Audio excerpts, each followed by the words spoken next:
Thank you very much. First order of business. An announcement that the board held an executive session this evening, and we discussed personnel, real estate acquisition, and matters involving attorney-client privilege. Next, under announcements and presentations, we're delighted to have our retiring tax collector, Deborah Bayshore-Wiest, with us this evening. If you'd sit on the hot seat for just a minute and let us recognize you, Deb. I have a resolution here and then a little gift for you. So the resolution reads, whereas Deborah Bayshore-Wiest, who resides in Silver Spring Township, Mechanicsburg, has performed the duties of Township tax collector from 1984 through 2025. Whereas Deb has faithfully served the township for those 42 years, having been consistently re-elected by the residents of Silver Spring Township. Whereas Deb Wiest has seen the township tax base grow over 2,500% during her tenure. Whereas Deb demonstrated exemplary attention to detail in this role and exhibited hard work and dedication. Whereas the Board of Township Supervisors desires to permanently document their gratitude and recognition of said board and the citizens of this township for the level of service provided by Deborah Bayshore-Wiest.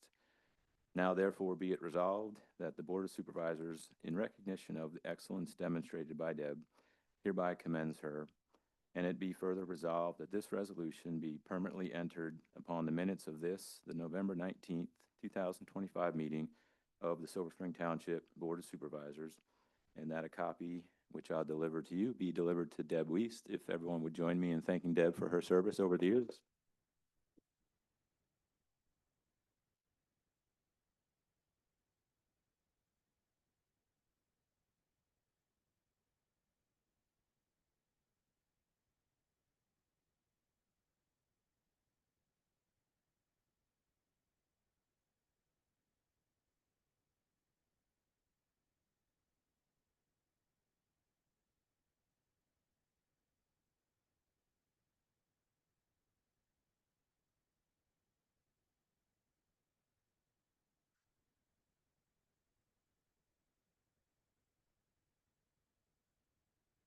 Anywhere good, Deb, for dinner? Where are you headed? Oh, okay. Sounds good. Thanks again, Deb. Anybody wish to add anything? If you would have said McDonald's, we knew you didn't make enough as tax collector. And then I think to close out, just look for a motion to approve that resolution. I'll make a motion that we approve it. Dave moved. Nancy second. All in favor, say aye. Aye. Opposed, if any. Thanks again, Deb. Enjoy your dinner. Thanks for coming in. All right, we'll move to Business Advisory Council Cops Care for Kids presentation.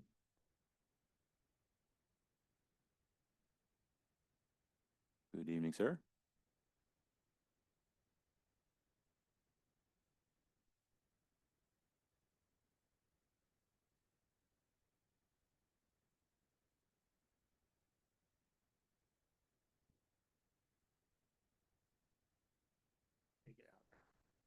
Good evening, ladies and gentlemen. For those who don't know me, I'm Wayne Stevenson. I'm chairman of the Business Advisory Council. Every year we have a golf outing and we bring in a good bit of money. And every year we've been giving it to the police department for the Cops Care for Kids.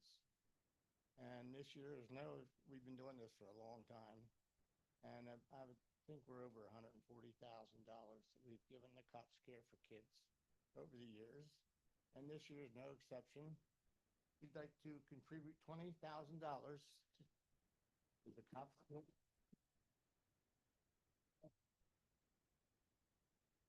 Accept this. Appreciate it. Thank you very much for everything. I think this is the 10th year.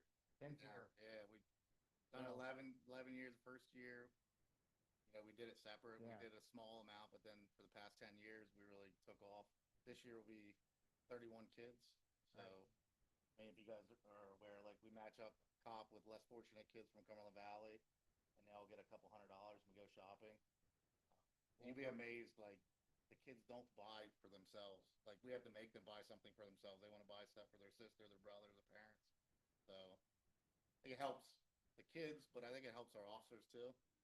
I mean, we always see the bad things, but when we take 30+ cops out in there with kids shopping, and the kids are happy. I think it's therapeutic for them as well.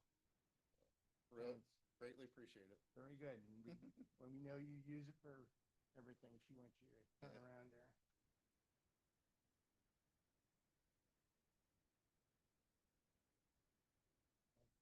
Thank you, Thanks Wayne. again for participating.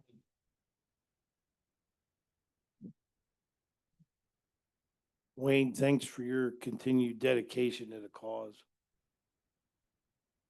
All right. Gary, you've been a stalwart ever since. I mean, you guys are dedicated to the cause. Means a lot. Thanks, Dave.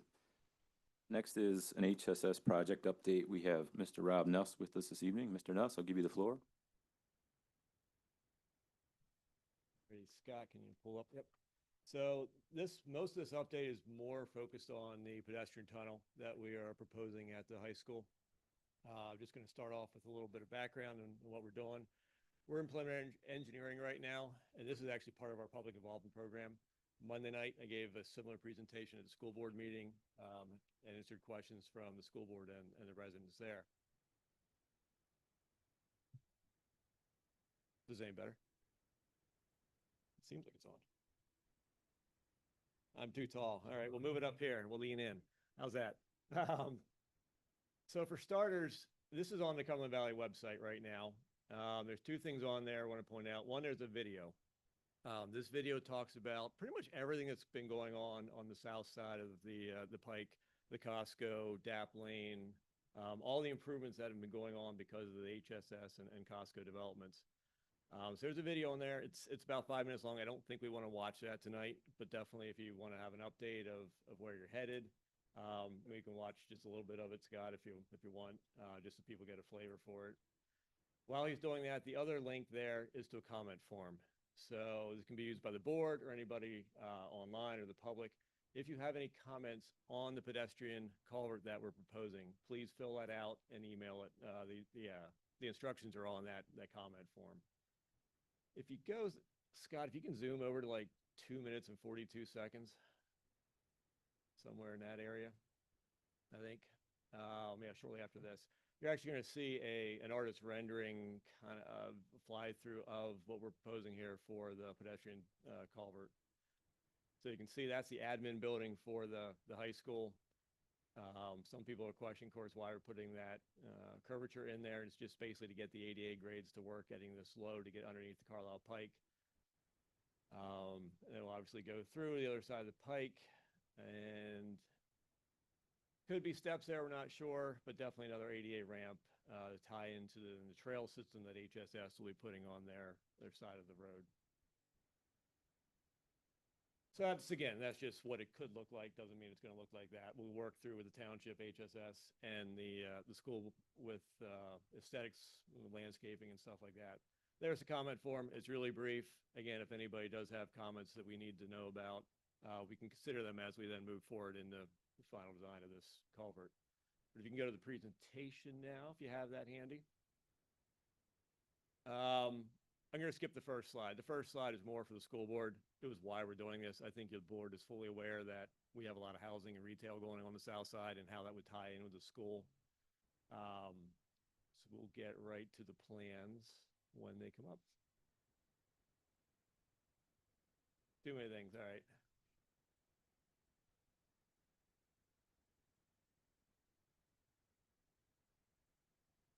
Okay, I'll work backwards then. Schedule-wise. So right now we're in preliminary engineering. Hopefully next summer 2026, we're going to advertise this for construction.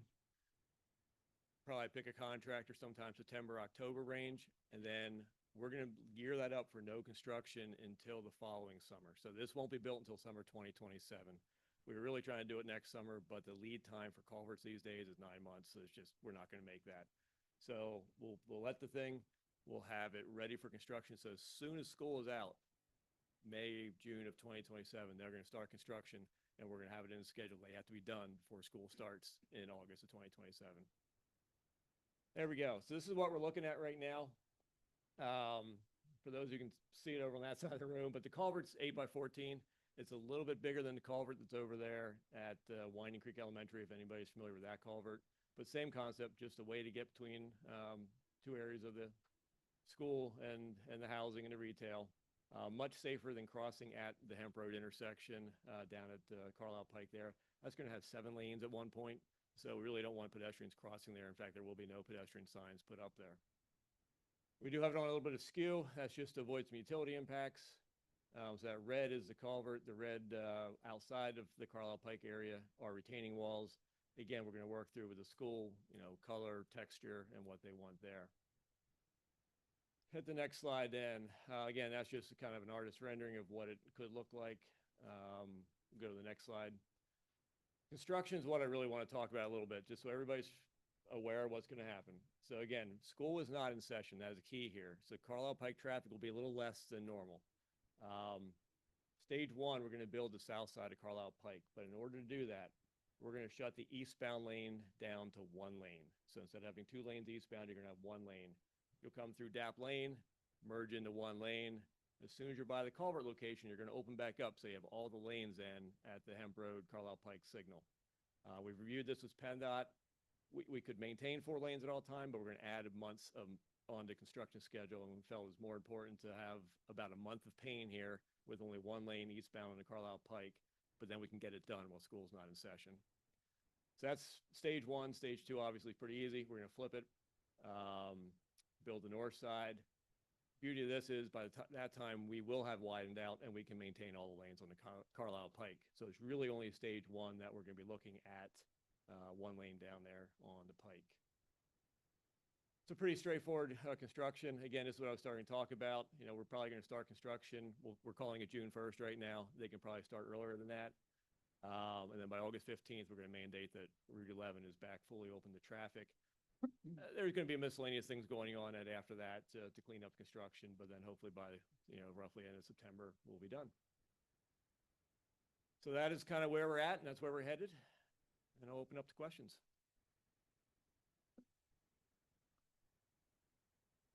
Any questions? Okay. Rob, All right. Rob, one comment, one question. On the comment side, we'll post everything on the website so everybody can see access to the full video, so everybody knows that.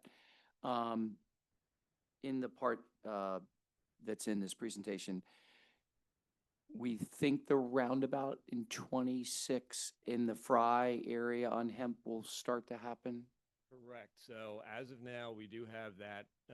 We bid it through Penn Bid. We have a contractor on board. Okay. We don't have our NPDS permit yet, but as soon as that's done, it'll sometime next spring. Okay. The hope would be after school's out.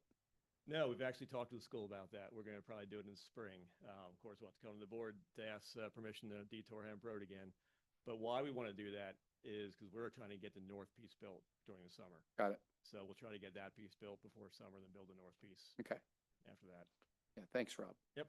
At the area of construction, is it just a 5 lane at that juncture? It's in the 5-lane section. okay. Yep. All right. Thanks, Rob. All right. Appreciate it. Yeah. Yeah, Rob, you open to some public questions? Okay.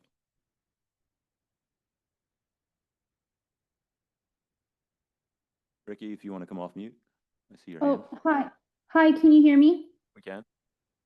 Hi, Ricky McLaren, 111 Stephen Drive.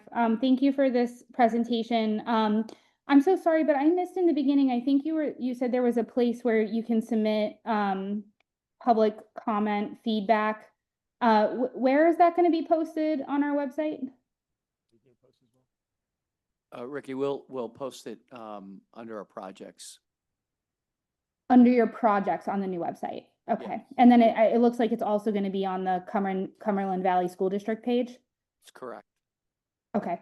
And then I also apologize if I missed this, but did you talk about what the security measures would be and when those will be implemented in the project plan? I'm assuming like cameras or live security or anything like that.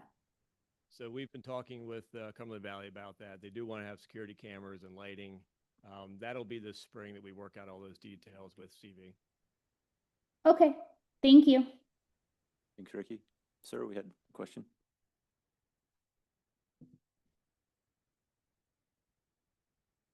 Yeah, so we will have drainage in that culvert, and at either end.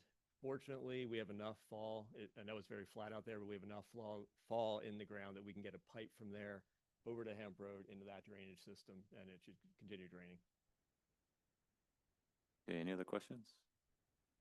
All right, thanks again, Rob. Yep. Appreciate it. We'll move to 2026 budget presentation. That was going to be Ray, Township Manager.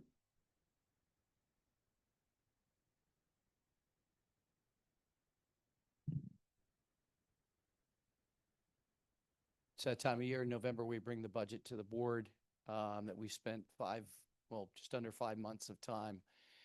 Just going to do the quick overview. We give our October year-to-date where we are. So that just wanted everybody to have a snapshot. I have provided this to everybody in their packet. If you want to go on to the second page.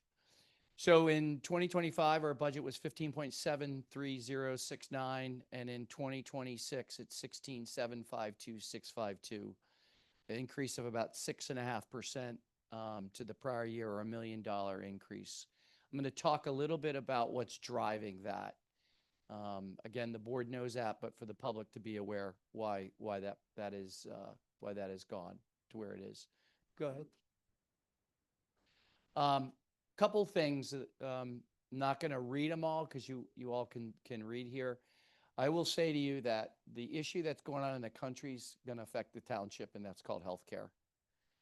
We had, I would say, 4 years of where we've had single-digit increases, and we saw the largest increase since I've been here for almost 9 years. It's real, healthcare and healthcare costs. We have talked to our surrounding municipalities. Many of them have been in the same situation where they had single-digit increases, and now they're getting double-digit plus. Unfortunately, we've tried a couple options to reduce that.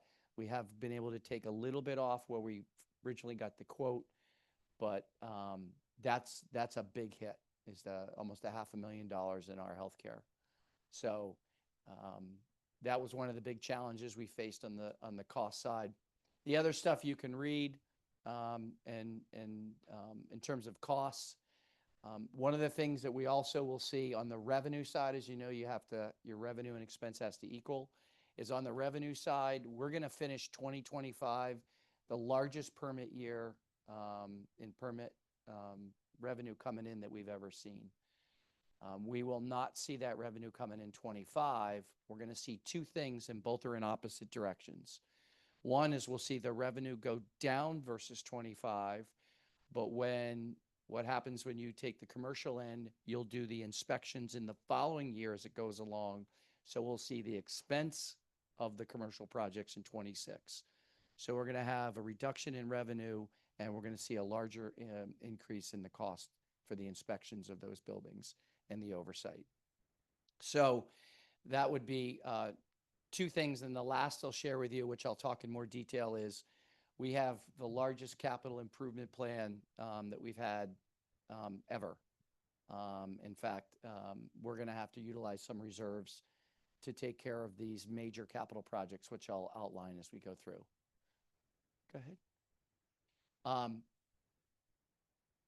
Lots of plans. We're going to attack the Woods Drive intersection, is a large one for us. We're waiting to hear about State and Texaco, the paving of the project, Paul Walters Park, which you'll hear about, the site plan for municipal campus, the car light detection system, stormwater capital plan, Paul Walters Trail connection, and the Pensy Trail connection behind Wegmans. We're in the process of getting that connection, which one day we want to see that comes down to Hidden Creek and gets behind Wegmans, and then we have a vision to connect over to Hampton Township, over to their trail program. Go ahead. Thanks, Scott. Additional projects, we've got a sidewalk project, we got culverts, we've got the roundabout. We've already talked about the Carlock Underpass, which, is not a cost to us. Village Bridge is also not a cost to us, our roadway pavement plan and our stream restoration. We have significant capital things that we're going to work on. If I had to say what I thought the two biggest ones are, it's going to be looking at the redesign of the Woods Drive intersection to get it right. It's not to, we'll eventually widen Woods Drive, but we've got to get the intersection right first before we start sending cars down there. That throughway on 114 is, it's a challenge. The second would be State Road. The 3S turns and the challenges we have on State Road is also equally as important when you look at infrastructure. So those are going to be two major investments we're going to make for long-term just general safety and flow of traffic. So it's really important for us to go ahead and start tackling that. Both of those projects I mentioned, we have two large grants at the state capitol right now. The budget just got passed. You know, TBD whether we get those grants or not. The two of those two alone are $3.7 million that we've sought to get funding for both Woods Drive and State and Texaco. So big infrastructure challenges, but important ones, projects, I should say, for 26 and 27. Thanks, Scott.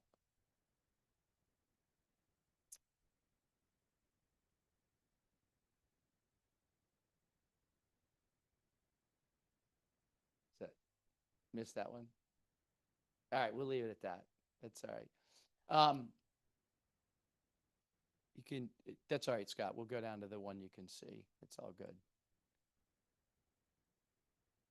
All right. We'll make it simple here so we don't need to drive through. I put this up last time. I just want to share with everybody. We currently are still in litigation with the Trindle Spring Trade Center. Recycling Center is still where it is.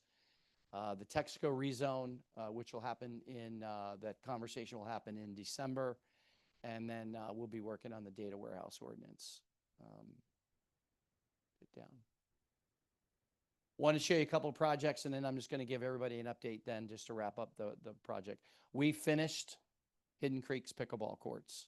This is the finished project. This is a huge one. So everybody's aware this was a grant we received, and this was funded by a grant. So very excited about that. We did the Veterans Memorial. We put the ADA ramp and the additional parking. Go ahead, Scott. I think I showed it last time. The store's John Miscavige, maybe in a couple weeks. Our BCO is here. Yeah, it looks like a couple weeks, Dollar Tree. Go ahead. That's the Raymore and Flanagan that everybody's asking about on the Pike. And just to report here, since Costco is open, we have received no traffic complaints and no concerns on the traffic or the gas pumps in terms of backup. Not one single complaint. I'm not here to tell you that one day when the hemp farm is built out, if we're not going to see a lot more traffic, because we will. But as we speak right now, there has been not one issue on traffic. And of course, Rob talked about the culvert. I just want to show everybody. It's exciting. So everybody is aware. The culvert was the efforts and support of the developer who obtained those funds was Rob. He's aware. Working with Senator Rothman and Representative Cutts, they were able to obtain the grant that's going to pay for that underpass. So the township is not paying for that underpass. This was the trail connection Rob talked about a little bit. The red part of it is there'll be a trail that's also part of the program once the underpass is in there and as they build out the residential area, et cetera. This is the new Kingstown project. Anybody online or anybody here? We're right there. Cheryl is heading up that project. Excited to kick that off in the spring of next year. So real exciting. This is the Paul Walters Park, which you'll also hear about. We put the bids out. By the late fall of next year, we'll have an active park at Paul Walters with all the things that we've designed in the master plan. Might be a repeat. Keep going. Thanks, Scott. This is just a very general draft of the Woods Drive intersection and how we're going to enhance that intersection. There's a lot of work to be done, but the idea here is to have proper turn lanes, et cetera. For anybody that knows the Silver Spring Road, Woods Drive intersection, the township made a decision to invest more money in there, so we had the proper turning lanes. This is an example where we can keep traffic flowing on 114 and everybody that has to turn in either direction can have that option. So that's, it's a big project for us. And then our next big event is going to be Winter's Night on December the 10th. I'm going to just wrap up by saying, for anybody that is here and those that aren't, the budget is probably, I'll say, 4.5-month process. I can't say enough thank yous to every department manager and everybody that's been involved with the budget process. We met 5 times as an organization with the department managers talking about, kind of what I call a SWOT analysis, what's winning, what's working, and what do we need to do to make it work for the future. And then we went through numbers and crunched numbers and talked about projects and variations of projects and what can we afford, what we can't afford. So it is a very, very rigorous process. And it's those numbers don't reflect, I'll just say, the hundreds of hours that staff puts into the budget. So very excited for 2026. And tonight we'll talk about that. It's on the agenda. So I just want to say thank you to the board for your support during all these meetings. And again, the staff for the work you do. Thank you. Thanks, Ray. Appreciate it. Okay, we'll move to public comment. If there is any, come up to the mic, please. Clarence?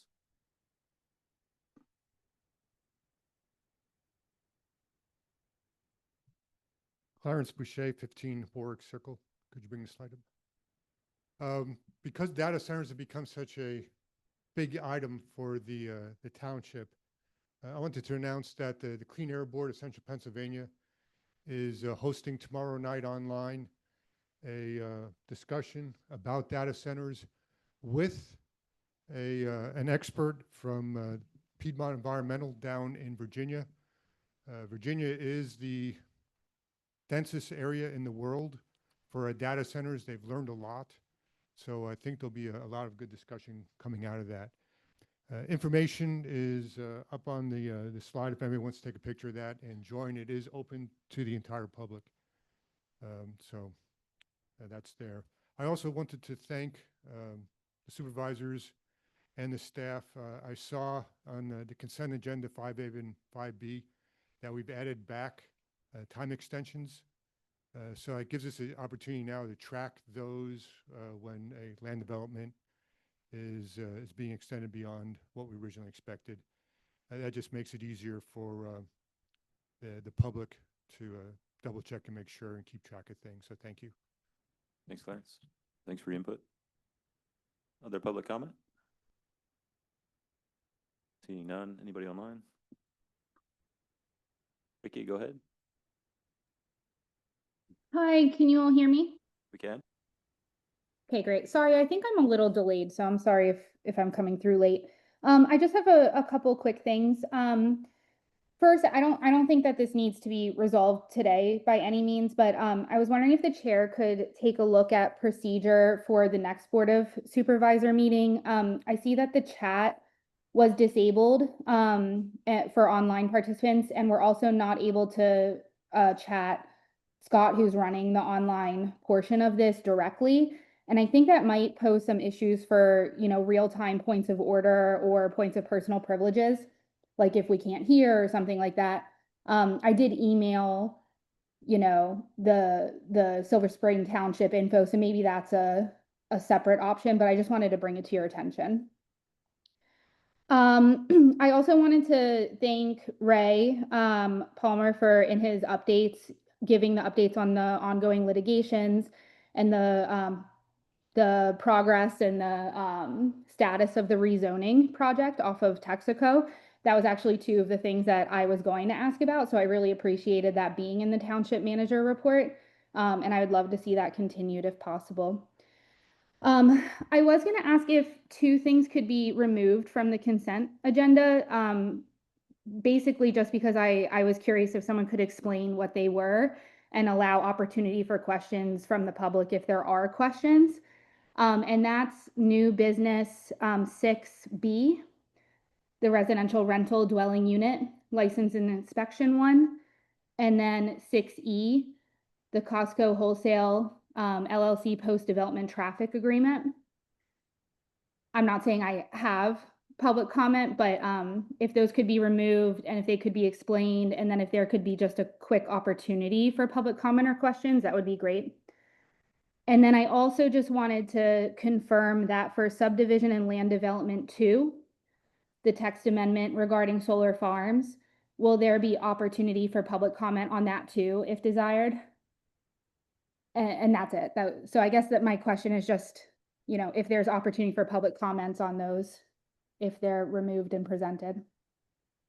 Okay, we got it, Ricky. Yeah, we can probably answer that, the last one, a while.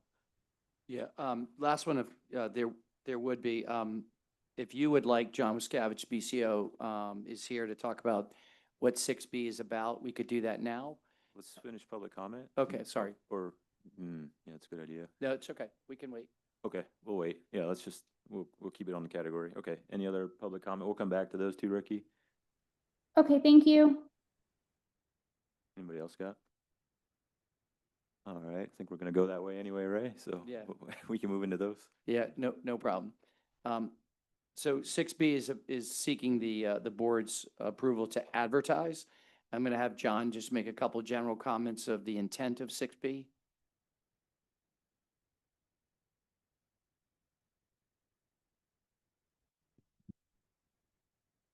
Okay, yeah. 6B, there's a proposal for a motion to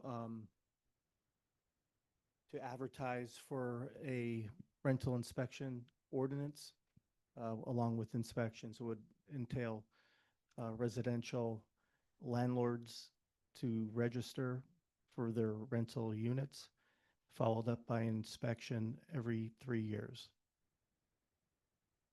The intent is, in general, it's public safety. Is Right. Yep. Mhm.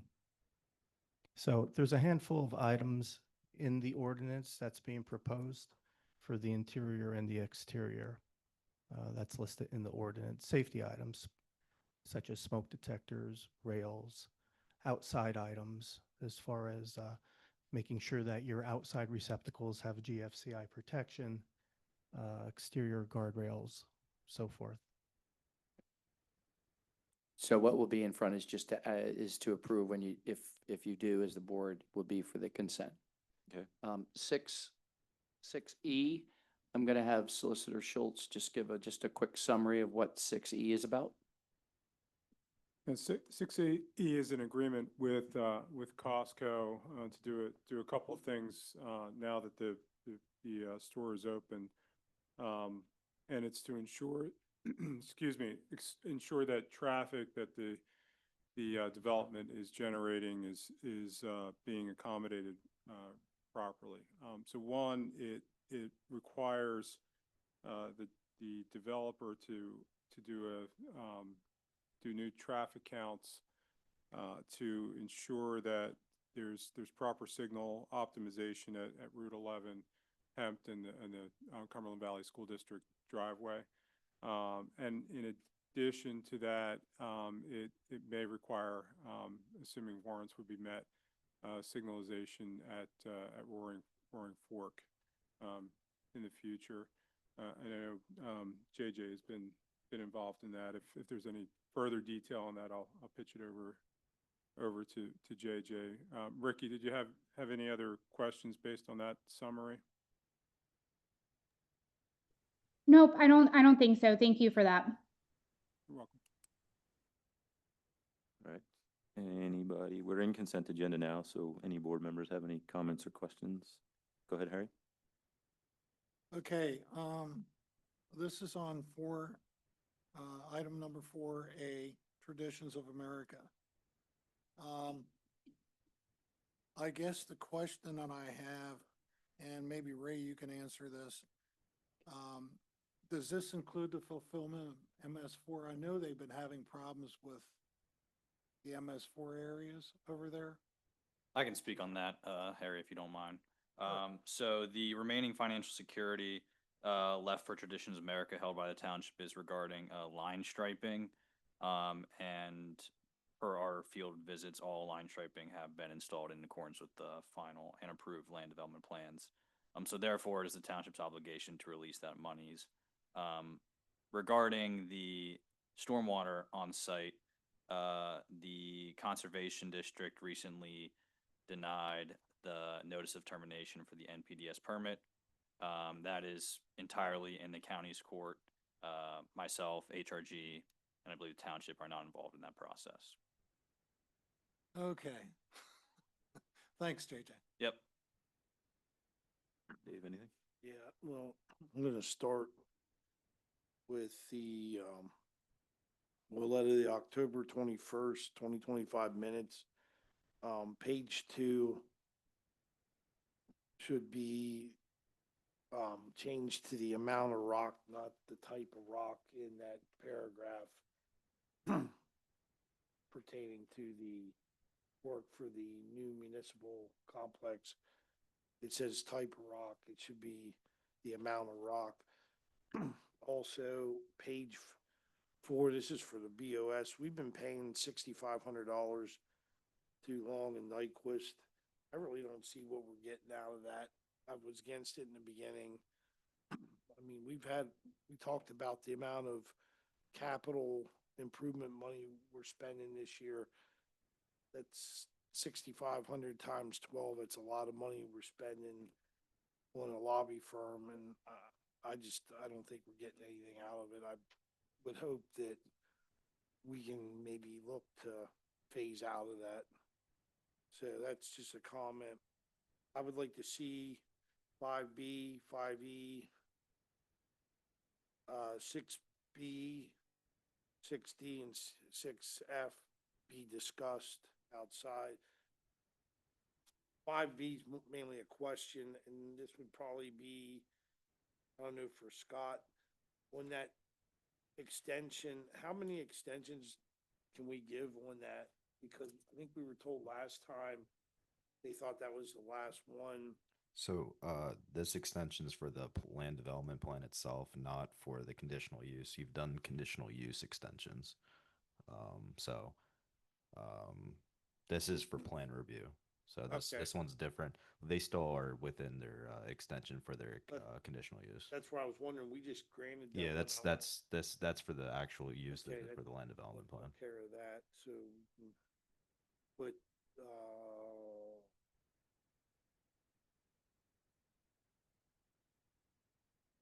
Sean, for 5E, that's actually gonna change, correct? Yeah, if you didn't catch that, I was going to have it removed to be voted on separately. That's Yeah. not quite ripe yet, so we'll need to table that one.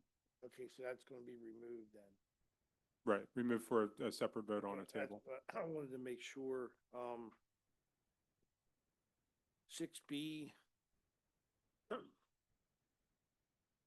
I wouldn't mind that. I have a couple questions, John, pertaining to the rental ordinance. Currently, as of today, how many rental units do we have in the township, either apartment or single-family homes that are being rented out? Do we have a total number? I don't have the exact number, but it's in the hundreds. 200, 150? Yeah, I would say closer to 3. Really, that many? Yeah. Okay.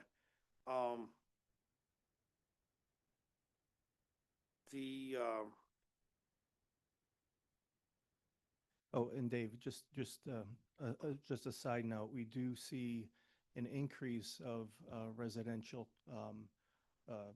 multifamily dwelling construction occurring in the near future. as Yeah, well. Hundreds of units as well, nearly 500 to come. Yeah, here's my thing. You build a brand new building and it's inspected. What are we going in to inspect to make sure that it's safe? Because it should be a new property. I mean, I'm in the business. It's not all roses. And I know I've brought this up before. I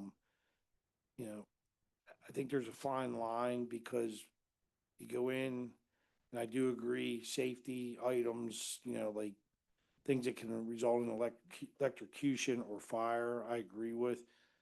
But we go over the line too far. People that have affordable housing, it forces the landlord to raise rent, and then it's unattainable for the people that are currently living there. So, Yeah, I hear what you're saying. Yeah, I think But, there's a fine line we sure. have to Sure. just And to try to hang at, because I don't want it to get too far over. And if we stick with the basics that you Yeah. have there, Yeah. the smoke detector, but I just don't want it to get too far, because what happens is the older units that we have, say in New Kingstown, Hoagstown area, that maybe they're affordable for the people. If we start getting too aggressive, the landlord has to charge more rent once they dump thousands of dollars into a unit to make it to standards. Then people that maybe have lived there for years end up not being able to afford it. So I just want that, you know, we're cognizant of that fact, that we don't outprice people that they can't afford, that have been, you know, maybe residents of the township for years through renting. The other thing, I know it said in there about the certifications. Is any employee that the township has go out going to be certified in codes? Because that's through the UCC, correct? there are some UCC codes involved. However, an adoption through the ordinance, such as a code enforcement officer enforcing the ordinance through the code to check the smoke detectors, check the rails, and so forth. Not necessarily new construction. We'll be going in after the fact when it's already built. More so, it would be like a property maintenance issue at that time through the ordinance. And I just want to back up a little bit too in regards to about the timing of the inspections. In the ordinance, it states that each rental unit will be inspected every 3 years. So there's going to be quite a bit of time frame in between each inspection where there's going to be room for non-compliance. I've done these before in the past. You'll be surprised how many tenants disconnect their smoke detectors because it's going off because of cooking, or some other items that never maybe get corrected by the landlord, like a broken rail and so forth. So I think this will in the long run help the units maintain compliance and safety. Yeah, as far as the smoke detectors, I agree. That's one of the biggest things that tenants will disconnect. I just don't know how us going out and doing an inspection, because you could go in there, say, hey, this is disconnected, and a day later, the tenant's gonna disconnect it again. I agree with you that that's an issue a lot of people have, and it's hard. I mean, at some point, it comes down to, you know, those people have to be taking care of their own safety. And I was wondering if, for the third party, that if we could add either a certified engineer or architect for someone that can come out and do the inspection on top of the home inspector, the list.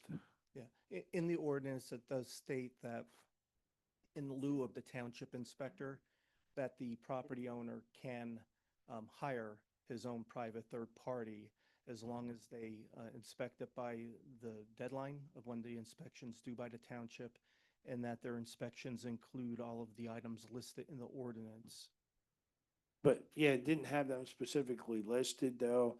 Is that, It's an option for them in the ordinance to do Okay. that, yeah. but what you have listed there, like, it didn't have them specifically. I was wondering if we could get them added. Then that way, because I think you have to have criteria as to who does the inspection. So it's, you know, there's some sort of professional qualifications they have. So that. The other question I have, what about in-laws quarters? Like, you know, we have in our ordinance, people can put, say, an in-laws quarter behind their house and they have them living there. Are we going to be inspecting them as well? Because technically that's a tenant. We would consider that as, it's an in-law quarter as a single-family dwelling. If it's, if they're related to the individual, it won't be considered a separate standalone apartment, so to speak. So that would be exempt from the. So if we rent to a family member, we don't have to have an inspection done. It's something to be put under consideration, but typically, it would be considered single-family.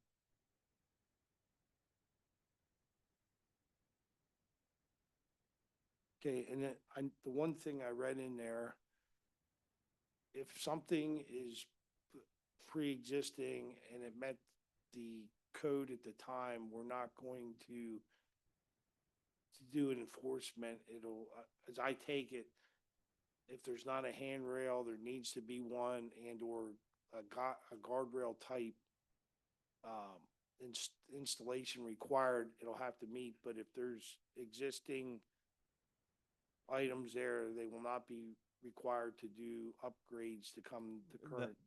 That's right. That's right. So if there's a rail that is, for example, a little lower than what the standards are today, and it's sturdy and serves the purpose of the guard, we're not going to go in there to reinvent the wheel and have them rip it out and install a new one. We might get involved with that if there's none at all. So if we walk out to a deck and there's no rail, we're going to require that under the ordinance. Okay. And one thing, the beginning of it said, for the wealth or the health, welfare and safety. And then at the end, we have a clause in there that says there's no implied, end on the township that we make anything, guaranteed that it's any healthier, safer, or forget how it was put. So I'm just wondering, we have the clause in the beginning and something 180 degrees at the end, stated, I think it was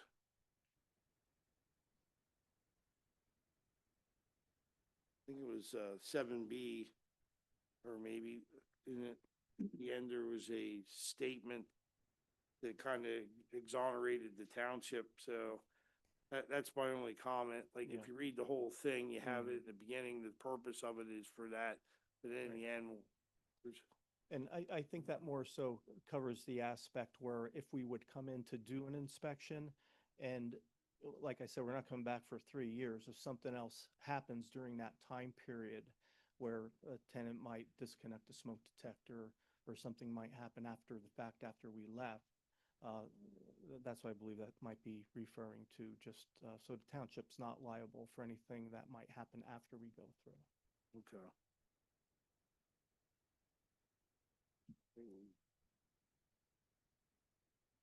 And Dave, I kept the list of items pretty general with the most common safety issues that might occur in a rental property, even down to the smallest thing like identification of the unit.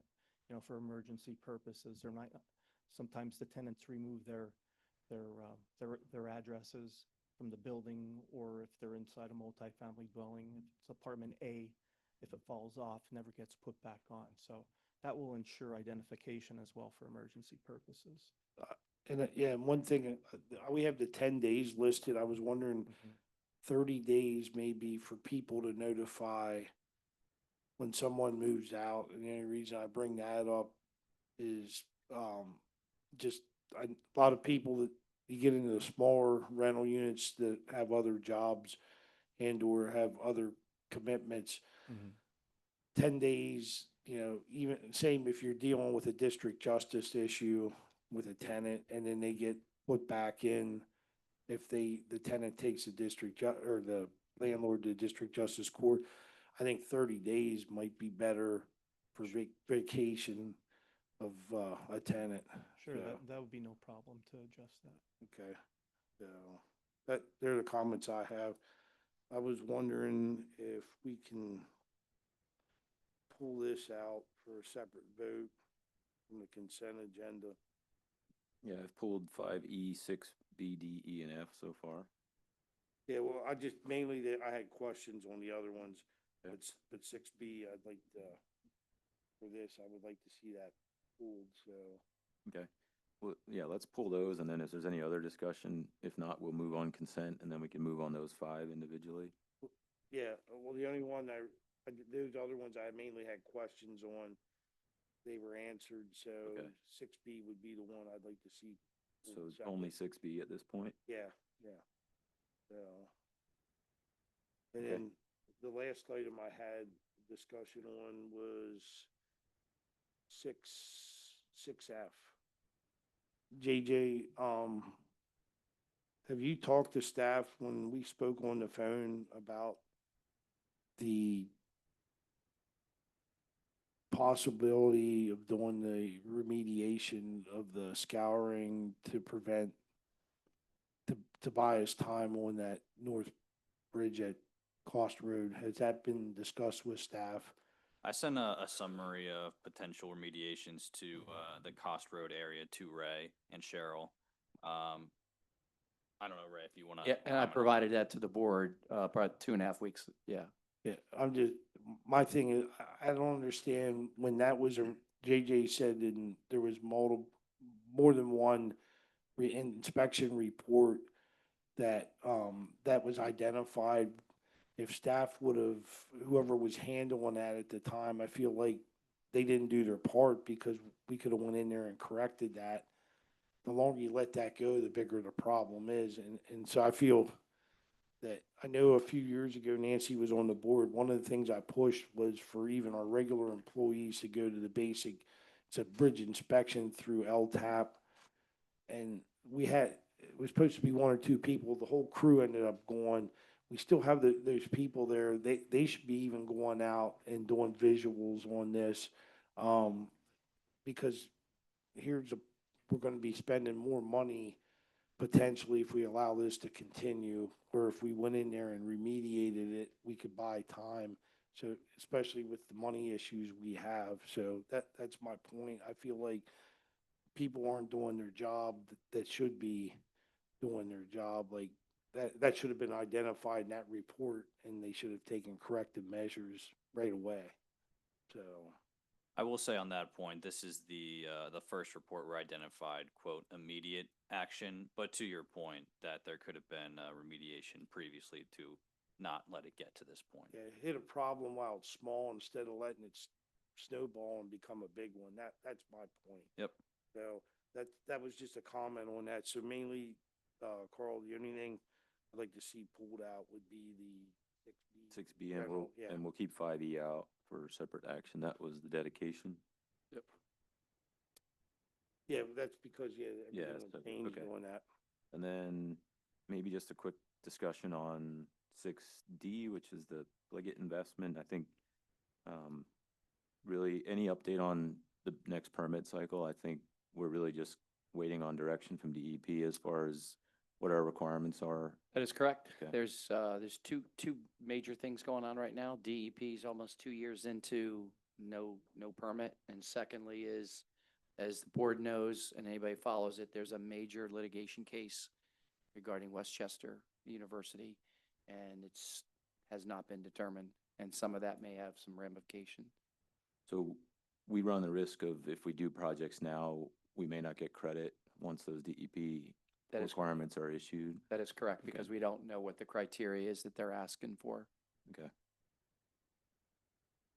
Do we, Sean, with collecting the interest on that, if how would that play out? Would we have to pay that out to the residents if that court case would go an extreme one way or the other? I'm not even going to try to guess what the Pennsylvania Supreme Court may do with that case. It's been over a year. We've been awaiting a decision. So is that a possibility? Perhaps there's a wide range of possibilities coming out of that decision. I mean, not that I want that to happen, but I mean, that is legal for us to collect on those funds, right? It is, yes. Okay. Yeah, there's full liquidity in those funds. Okay, that's fine. Randy, you wanted to comment?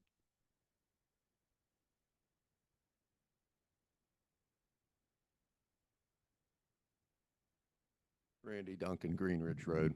This goes back to the 6B, the residential dwelling unit, and I was wondering if John could expand on how many complaints we've actually had from tenants regarding rental units and problems with them in our community over the past year. We really haven't got any in regards to complaints. This would just be a proactive approach to what's coming, what's existing, to comply. But to answer your question, there has not been many. And have any been discovered by our emergency management personnel upon arrival to any of our rental units? Yeah, Yes. There has been some complaints in regards to the emergency management going into dwellings where there might be some hoarding situations happening where it may pose a fire hazard, where codes needed to go into the structure. So this is more of a tenant problem than a landlord problem because they're disconnecting their smoke detectors and they're the ones that are hoarding. So, you know, when I've had, and I'm a landlord, I love landlords who don't maintain their properties because that's where I get my good tenants from. And I'm not against, you know, having life safety issues, but,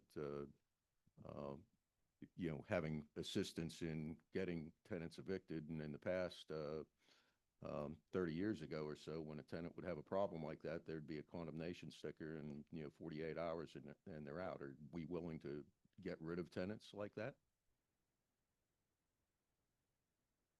Depending on the situation, we do post properties as unsafe as needed, to answer your question. And again, this would be every 3 years we'd be going through for a handful of interior and exterior items. Well, the way things have changed in the past 30 years is quite the opposite of what I had just described. I've had tenants who have caused problems that are beyond my control, and they have come and tried to cite me because of what the tenants are doing. I'm not the father, mother, you know, I'm not the policeman for the tenants. I'm the you know, I can take care of the building and the structure and make sure that that's safe. But when the tenants are there, and then when you're in the middle of an eviction, you cannot have contact with these tenants, and that takes months. But if the tenant doesn't have their water on, has turned off their electricity, has created hazardous situations, or is this municipality willing to go in there and make sure that that tenant is removed from that property?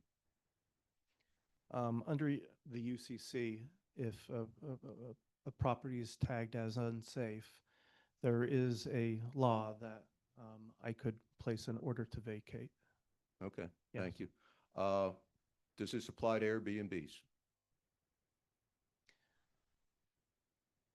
Right now, Airbnbs are being discussed on how we're going to regulate those. It's still under discussion.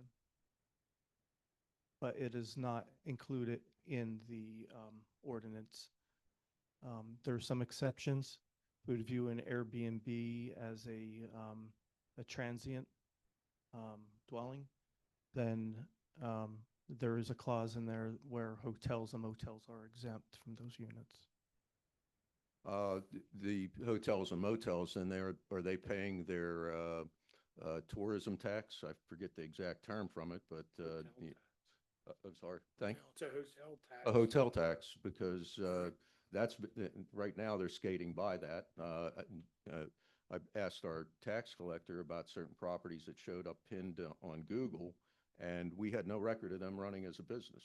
Airbnb was supposed to be originally for mom and pop people who had a spare bedroom to generate some revenue. It has become a major business with you know, outside hedge fund money coming in there, buying up whole communities, and then driving up the rents and causing other problems related to this. Actually, in Italy, the entire country is not allowed to have an actual key access to the property.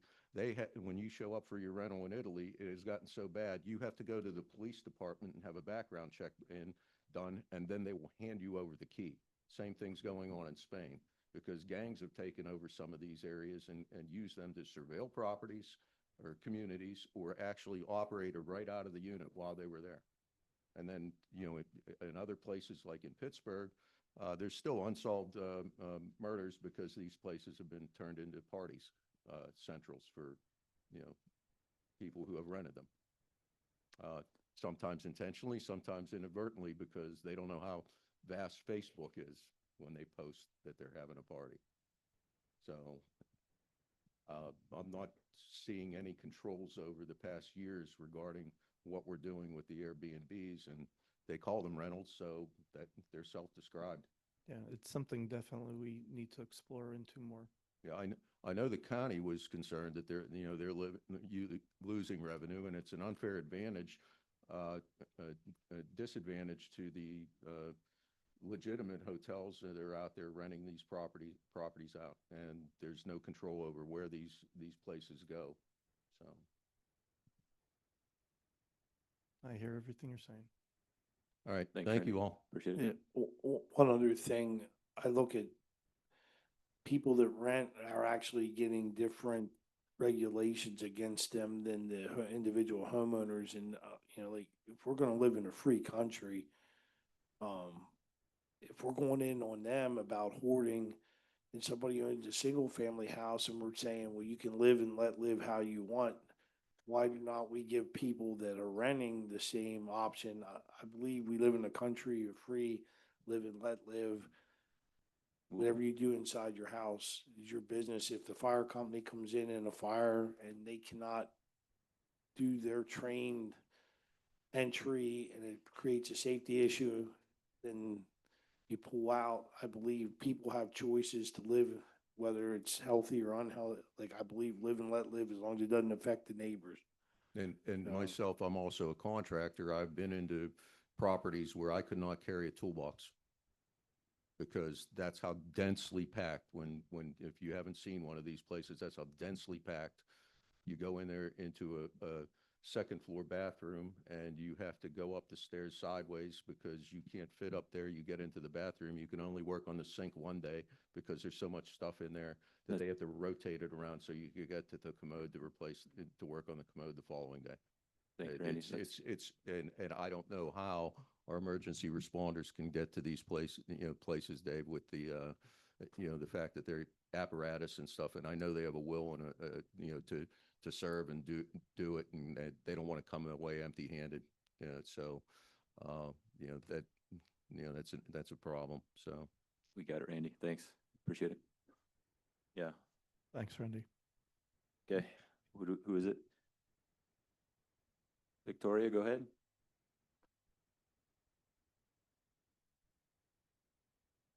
Victoria, you with us?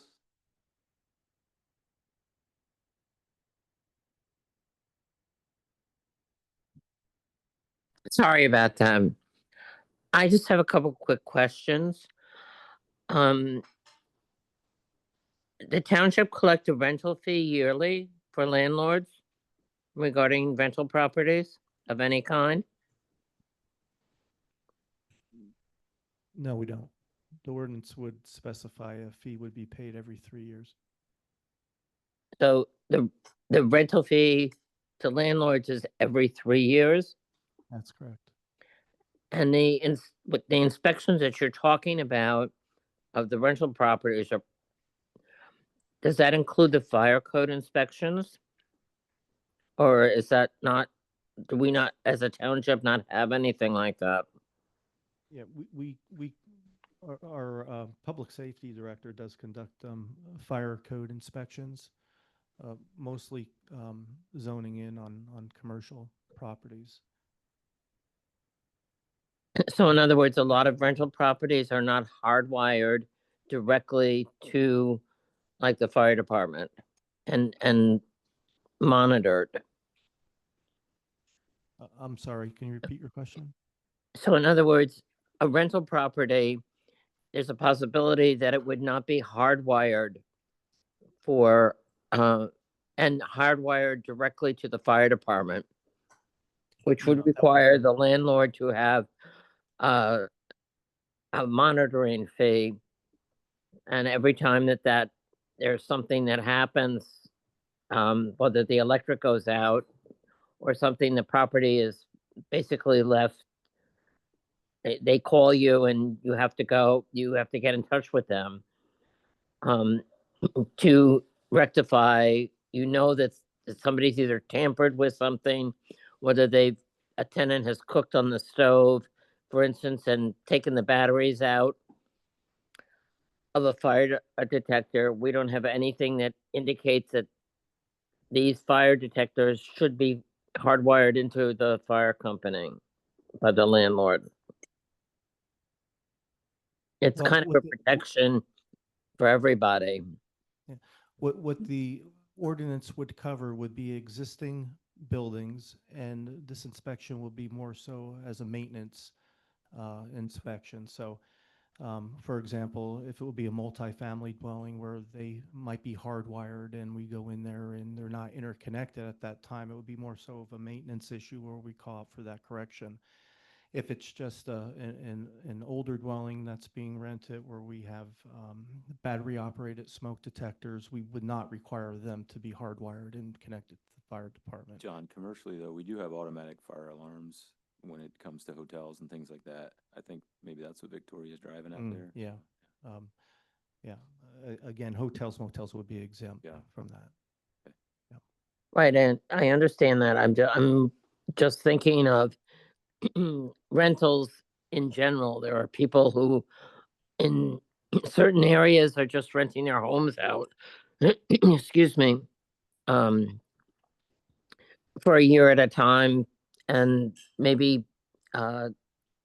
they still own the home. They don't intend to move or anything, but they're renting it out, or an Airbnb situation.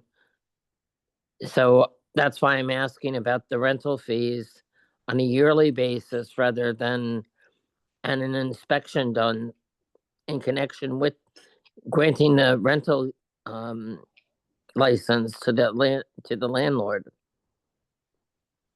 The registration would occur yearly. They would register for their property yearly. There'll be no fee. Right.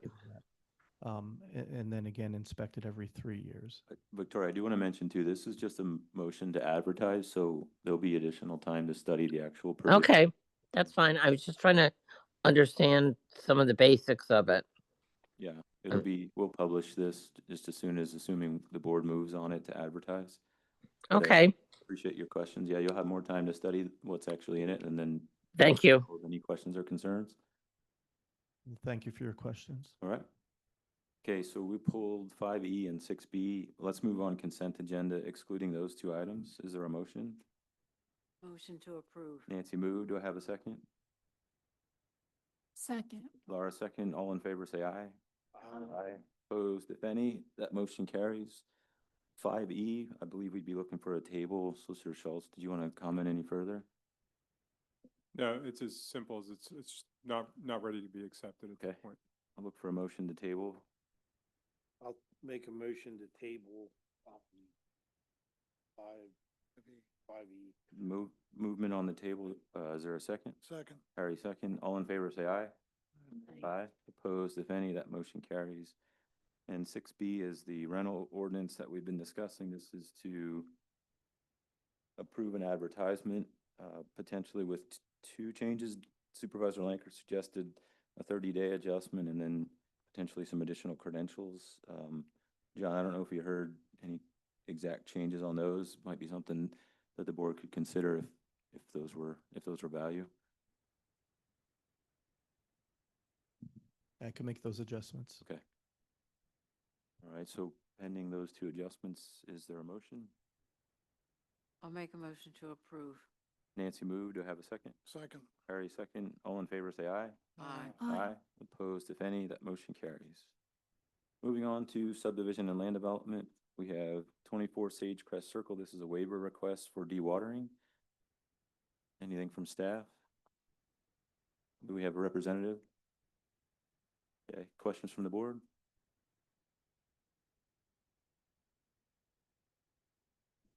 JJ, anything? I believe the applicant is installing a basketball court in their property, and they're installing a small infiltration trench for that impervious area.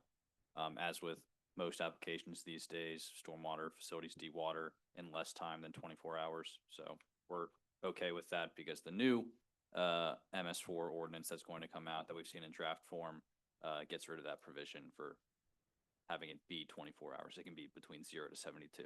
So Okay. we're okay with it. Okay. No comments or questions? I- Go ahead, Dave. Yeah, I have a question, Scott. The issue on, we had spoke on the phone, or is everything all squared away with this plan?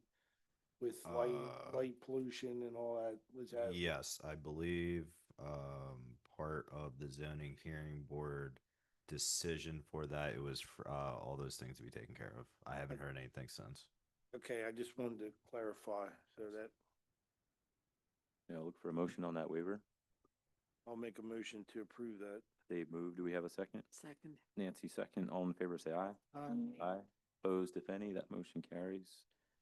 Next is ordinance number 2. This is a text amendment for 40 Dolphin Drive. This would be forwarding to the Silver Spring Township. Where's this going? Yeah, Township Planning and Cumberland County Planning Department. Is there a representative this evening?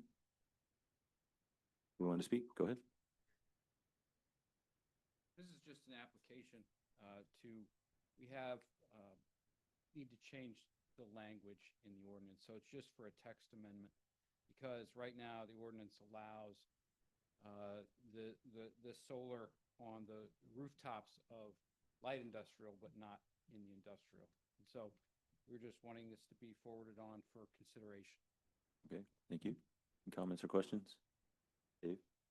No? Oh, I thought you were going to speak. Okay, if not, I'll look for a motion. I'll make a motion that we approve forwarding the application to amend the Silver Spring Township Code 415-25.c with 214- or point B corresponding to the below referenced section of the Silver Spring Township zoning ordinance of 2022 as amended to provide for solar farms as a use permitted by conditional use is subject to specific criteria set to the Township Planning Commission, Cumberland County Planning Department, and the Township Engineer, and to establish a public hearing date of January 28th, 2026. Dave moved. Carl, Yes. I'm sorry, Ricky had asked that this be discussed when we Okay. got to this agenda item. Is that? Okay, Ricky, you want to provide some input?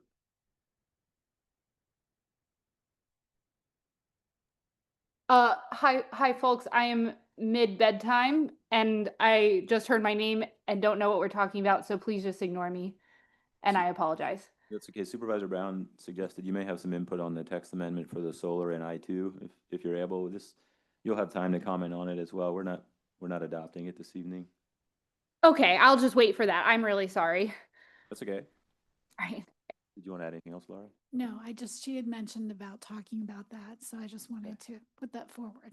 Okay, Dave moved in. On the table, we have a motion. Is there a second? I'll make a second. Laura, second. All in favor, say aye. Aye. Aye. Opposed, if any, that motion carries. Next is 1 Baden-Powell Lane. This is preliminary final land development plan, and I believe we have some representatives this evening. Thank you and good evening. I'm John Melham, and our company is representing the Pennsylvania School Board Association. We'll bring the plan up. A quick summation is it's the old Boy Scout headquarters building. The building size is approximately 9,700 square feet. We're not changing that. We are adding an addition of about 4,800 square feet. I thought it might be nice for our client, which is Mr. Nathan Maines, the CEO of the School Board Association and Trust, just to give you a brief description of what he wants to do with this structure. All right? Nathan, he's putting you on the hot seat tonight. Yeah, no pressure, right? Thank you. I think a couple of you have been invited over, maybe even come over to the current facility on Bent Creek Boulevard. Within the School Board Association facility is a 5,000 square foot training center for school safety and security. We've actually worked closely with Silver Spring Township Police Department. They actually utilize the facility for training, and the chief is actually on the advisory group to this project. What we found in the last roughly 18 months was incredible use from around the state. We've had many districts, over 3,000 individuals go through training, and the demand is such that we realized very quickly that we needed to expand. So with this facility, We'll be able to move from about a 5,000 square foot training facility for school safety up to about 14,000 square feet. It'll be a two-story training facility, which is certainly better for training within schools that have multiple floors.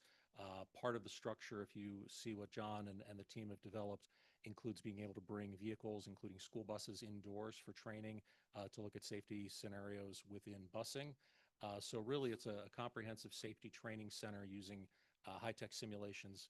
We built actually the first one in the country to be able to do this, and this will be an even more expansive one here in Silver Spring Township. Thank you, Nick. I can answer any questions if you have them. Comments or questions so far? Is this be a part of the existing one, or is it, We will relocate to the facility. so they'll just end up being one? Right. Okay. Yeah, it just, we just simply don't have the space within the existing building to be able to grow it. Thank you. Yep.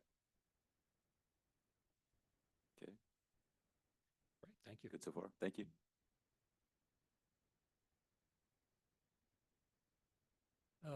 I'd like to thank JJ for being so accessible to us as we work through the comments on the project. There aren't any concerns that we have on the comments that we've received from staff, except we do need to discuss a couple of items. And Dave Wyberg from our office is with me here tonight.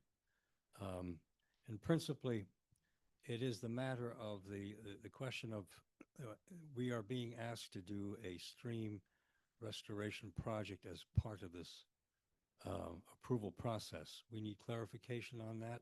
We'd like to discuss it with the supervisors as briefly as we can. And Dave, if you want to come up here.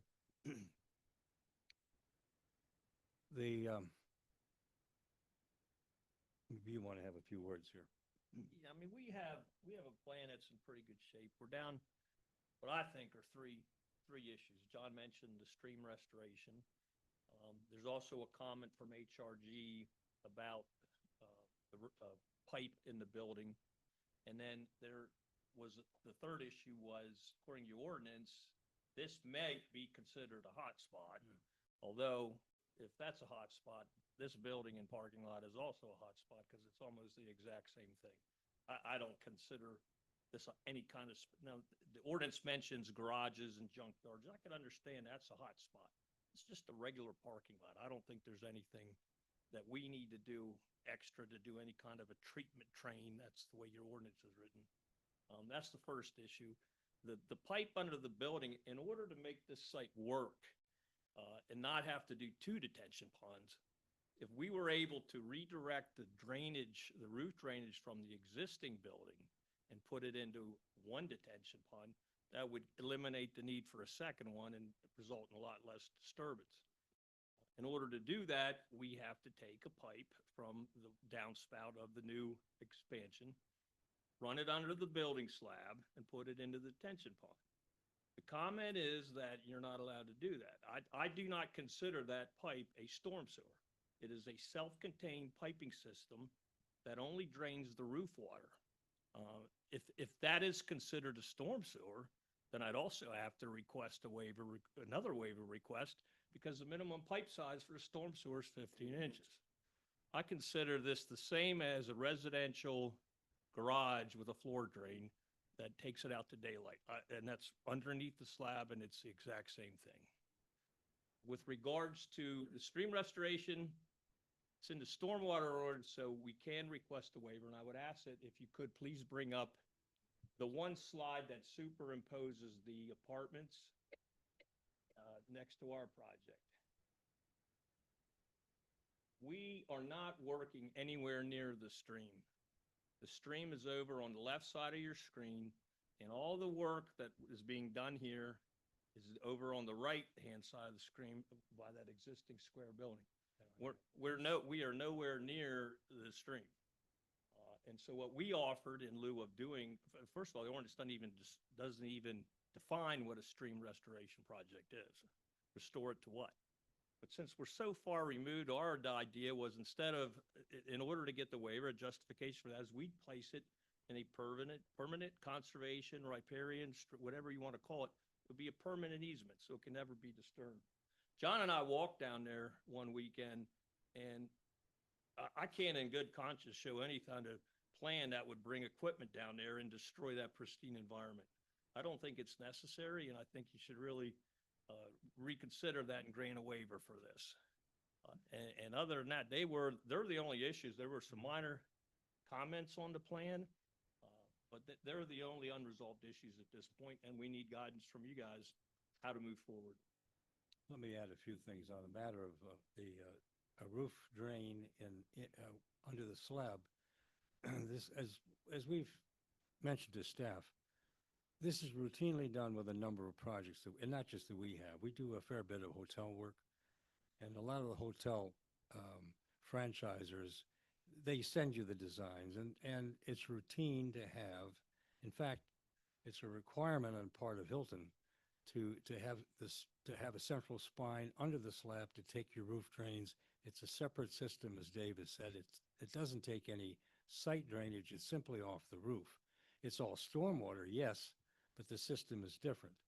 And a roof drain, of course, is it's basically a pressurized system because of the head coming off the roof. So we request that we be allowed to do this in this one case. It's a convenient pickup for the roof drains that the architect, Mr. Keith Good, has designed. It picks them up clearly. It feeds under the slab. It allows us one entry into the basin, not two. It just makes simple sense, and it's routinely done in the industry. So we do have, I think Dave has if you'll grant us a waiver on this, we do have a written waiver request to add tonight. If it's deemed a If waiver, it's needed. I don't think it is. And let me just explain, if we can, with this. We have some photographs, if it interests the board. Let me just point here. This is Nathan Mains's property here. It's about a 5-acre piece. It's a panhandle to the side of Baden-Powell Lane. Our property line, and this is the existing, this is Nathan's existing structure over here, the Pennsylvania School Board Association property. Here is the common party line. It used, in fact, years ago, it was all one piece. It was subsequently subdivided. Anyway, our surveyors resurveyed this property, and our boundary comes off of Bent Creek Boulevard. It comes along here in that black line, and down this way here, down over here, and then ties into 90 degrees into Route 114's right away. So that's our property. What we have in the way of frontage on Hoagstown Run, we have a combination here of our plan, which is this lighter plan, and Dave requested that we receive a copy of part of this apartment complex across Hoagstown Run. So this Sporting Green apartment. This is just a portion of that plan. We only got this last week. We've superimposed, we have been told by staff, because these folks are being required to do a stream rehabilitation or a stream enhancement study. We will as well, because we have frontage on Hoagstown Run. Well, that's true. We do have frontage, but that frontage is only about 400 feet here. We have drawn in a rough approximation of the width of Hoagstown Run in this area. The yellow is the wetlands that were delineated on our piece some 20, 25 years ago. You put that on there. What is to the east is up here, north is basically to the left. What this plan shows, and it was not prepared by our office, but we've left these consultants' plan intact as they have drawn it. The pink areas that capture the eye are their wetland delineations on their property. You see those little black blobs where they took shots? Well, the pink area is the total perimeter of their wetlands. You will notice a split over here. There's basically a continuous 10-foot open strip coming down through here on their property, which we are assuming is a 10-foot corridor for Hoagstown Run. Now, Hoagstown Run is not 10 feet wide continuously, obviously. Anyone who goes down there knows that. But it's the way, nothing wrong with it. It's the way their surveyors shot it. And they, for a simple perimeter, they have this line. So that is showing the approximate location of Hoagstown Run. I ask you to look at Hoagstown Run in relationship to our property boundary, which is here. And again, just for sake of proportion, from this point to here is about 400 feet. So our frontage on Hoagstown is 400, and then it stops. This line comes across a hill. There's a fair bit of relief from our site going down to the run. And we show this just to present the difference of the two projects. This is our project here. The big orange blob is the existing former Boy Scout headquarters. The little yellow sort of angled building is the new addition that Nathan wants. The existing parking is hard to see, but the important thing is we are not changing this parking. We're not adding parking. It's the same old parking lot.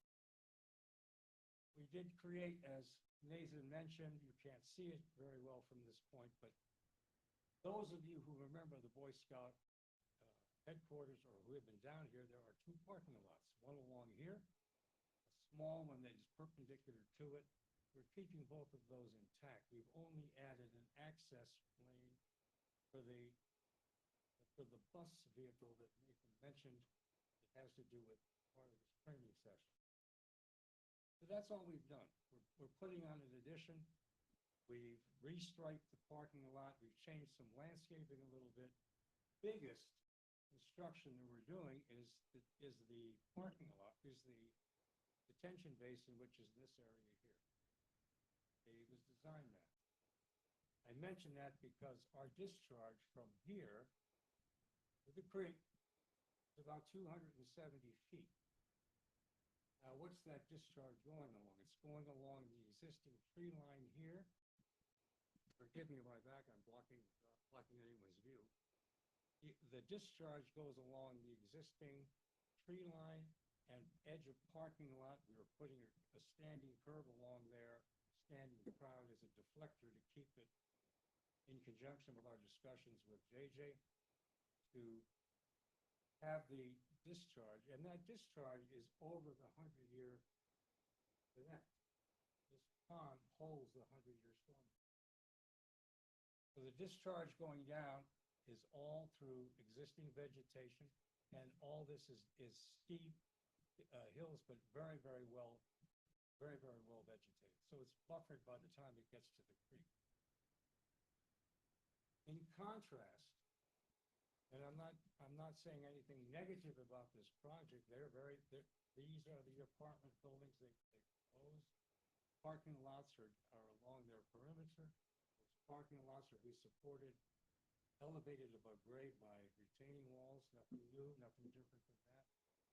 But the magnitude, and this is only a portion of this project. Hoagstown Run continues running east at this point, not up to here, at which point it joins the Conrad and Woodit, which is along here.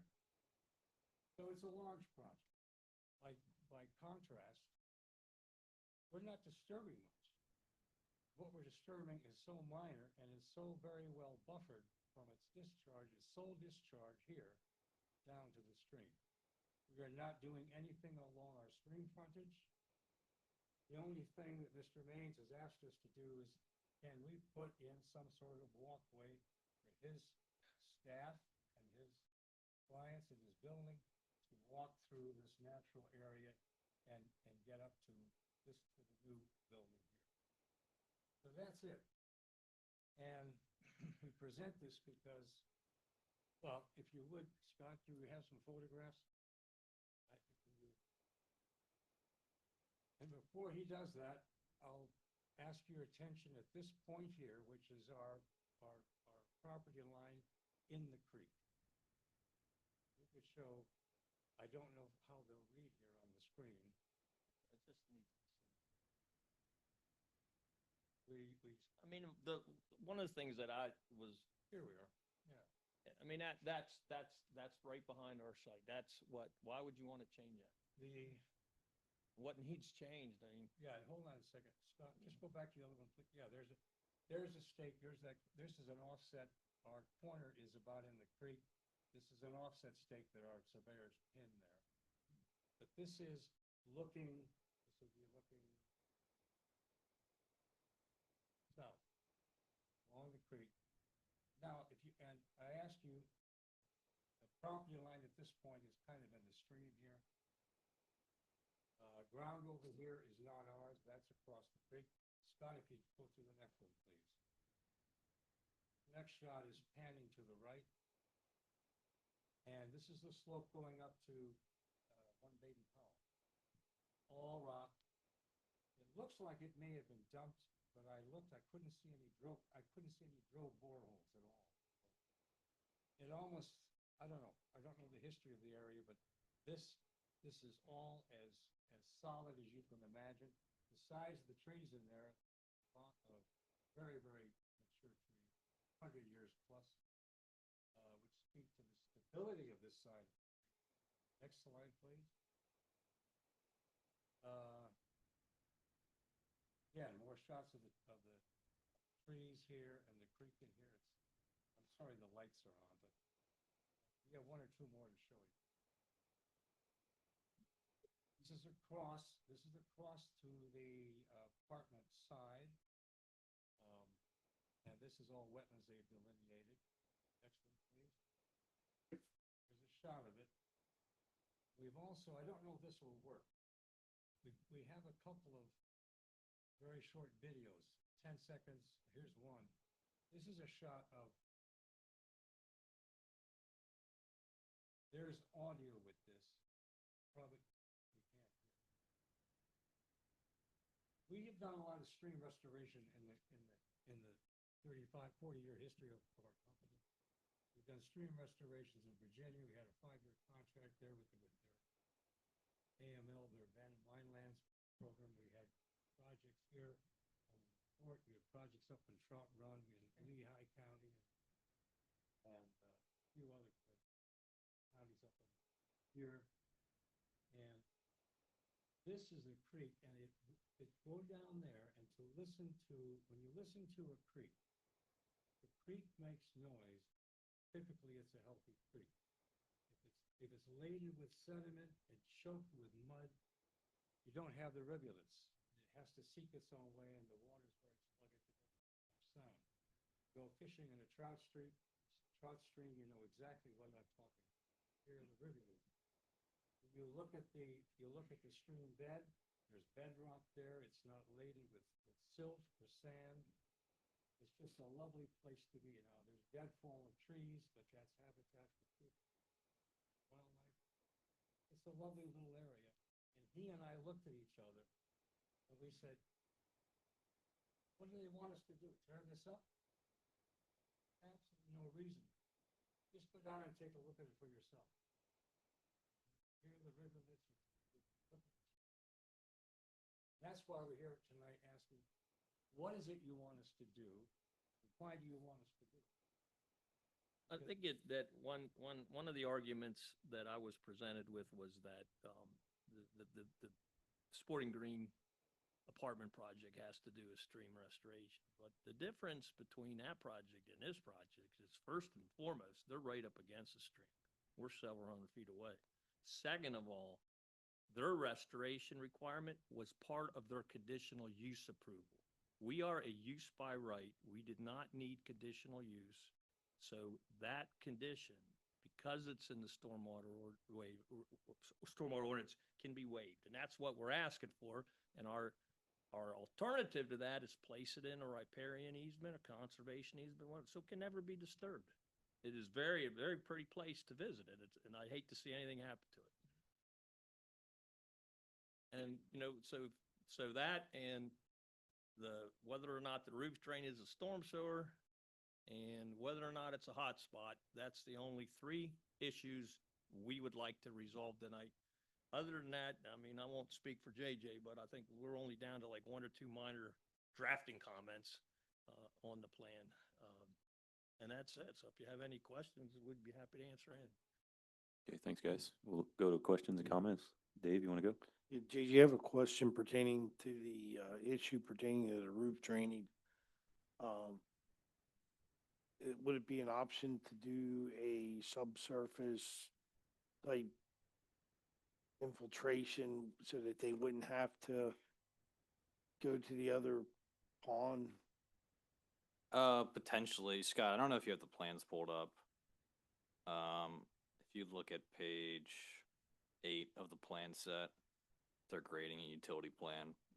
This is the roof drains in question. As Scott pulls it up, there's a 12-inch PVC pipe that's proposed figuratively split between the existing and proposed addition. Yeah, as that's being highlighted. Ultimately, just talking off the cuff, I don't see why it couldn't be an option to go to the west side of the building. You're traveling the same distance.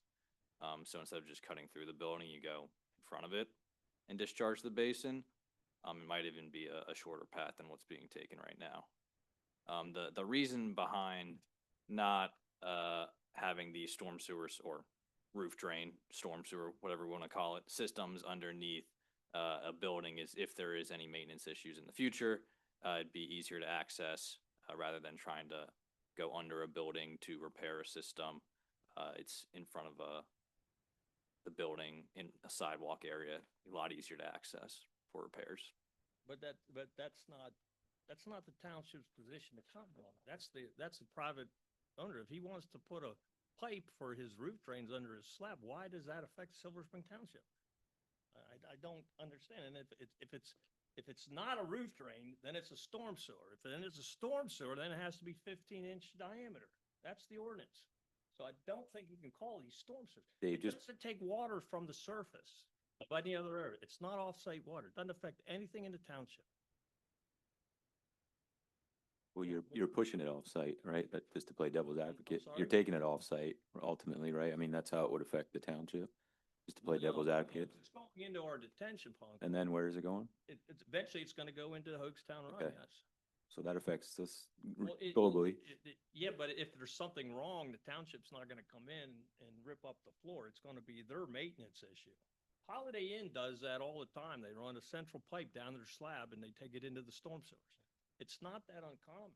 And I know, I just wish I could remember specific plans I've done in this township that for non-residential stuff, we've done that and it never came up before. Cause I never considered it a storm sewer. Yeah, but I think at VOTEC, they wanted to run under slab or under grade the building, a drain pipe, Right. and we said, wait a minute. You granted a waiver to them, but I don't know what the circumstances were. I don't know. I just know you granted a waiver for that, but I don't know what the circumstances were like I think that. the one was the existing possibly. I believe for that specific application, they were just going under like a 10-foot breezeway and they concrete encased the pipe that went under it. But again, I go back to say, any floor drain that daylights, it's not gonna be 15 inches and it's gonna be under the slab. And that's a common practice that occurs not just in Silver Spring, but everywhere.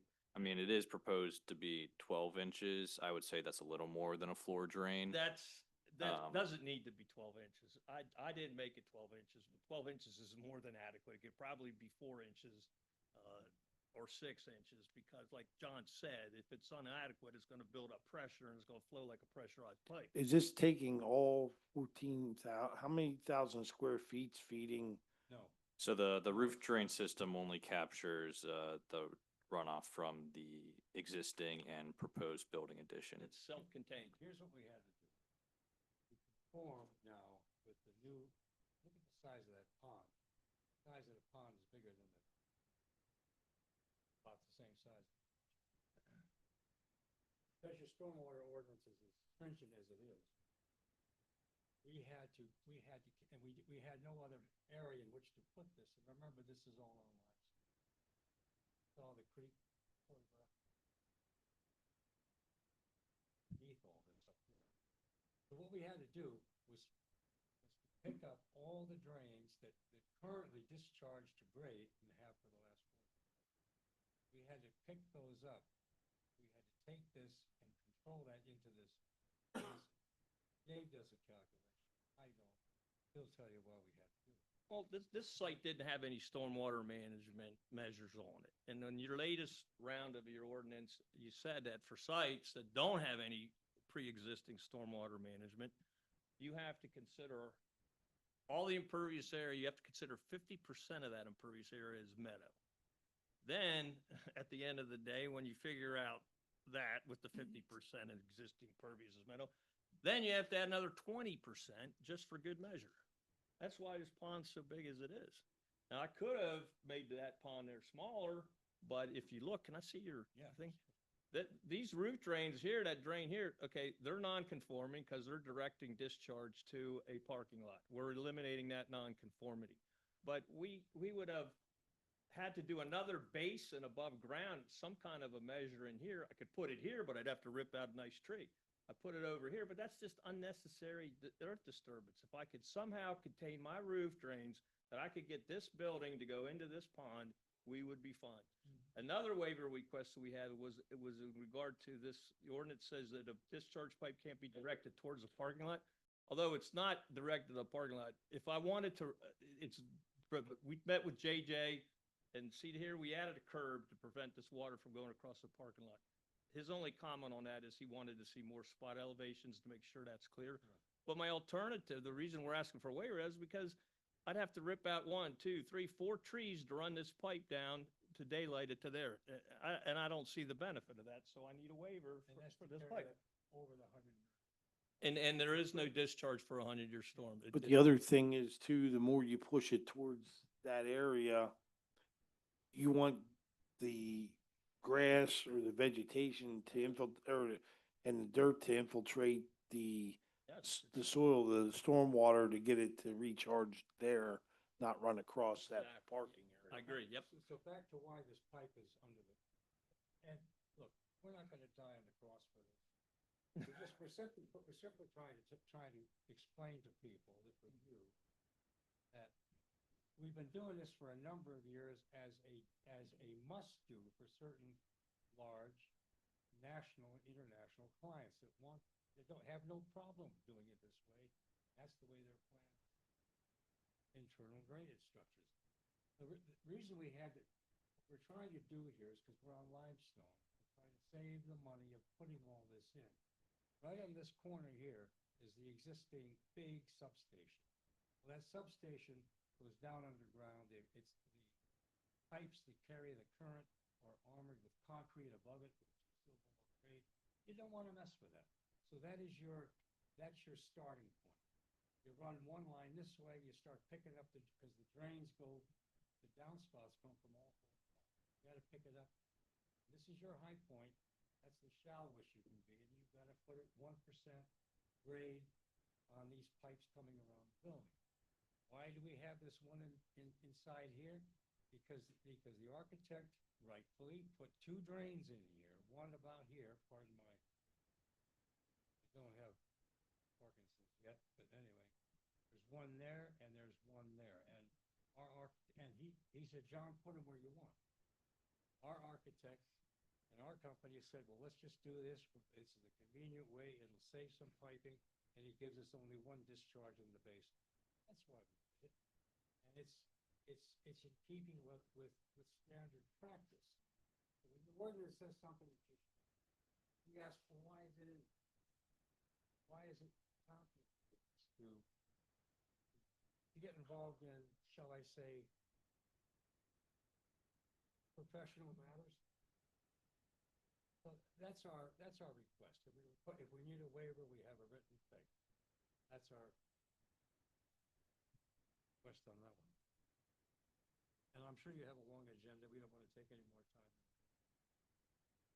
So maybe JJ, just clarification. So 5 and 6, are they related to this on the agenda?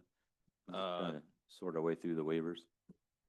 So regarding the 3 points that the applicant brought up today regarding the stream restoration, the roof drain, and the hotspot use. Those waivers have not been submitted in writing to the township as far as I know, and have not been reviewed by HRG at this point.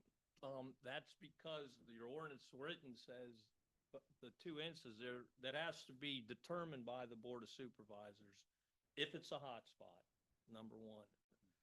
Number two, with regards to I still would like their opinion on whether or not that's considered a storm sewer or that's a private plumbing system or a self-contained plumbing system. Because then we're gonna have to, if it's considered a storm sewer, we're gonna have another waiver then for minimum pipe size. And that's where we are. I think the simplest thing is just to say it's part of the plumbing system for the apartment. And no, this use is not a hotspot, no more of a hotspot than this township municipal building is a hotspot.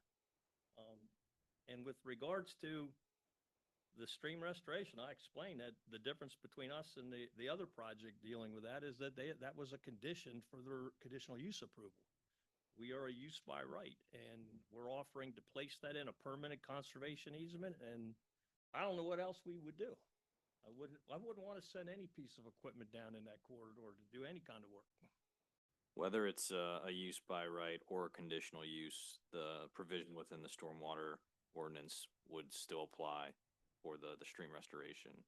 But it can be waived because it's not a condition of conditional use. It can be waived. Theoretically, it could be waived. That is correct. And that's what we're asking. And if I could just jump in, Chairman Mockamer, it can be waived when the waiver's provided in writing. And the intent of that is to allow you to have some thought. I did bring a written request. We If I- submitted if it, I- but we if gave I- it up. If I Hang could on, finish, Dave. Dave, sorry. And the point of that is to allow you thoughtful consideration of that rather than putting you on the spot this evening. So I'm not saying yay or nay from a legal perspective on the waivers or the interpretations. But the point of that process is to allow some advanced consideration of it prior to your need to vote on it this evening. There is time on this plan until next month if you need to table it to consider the waivers that sound like they would be submitted tonight.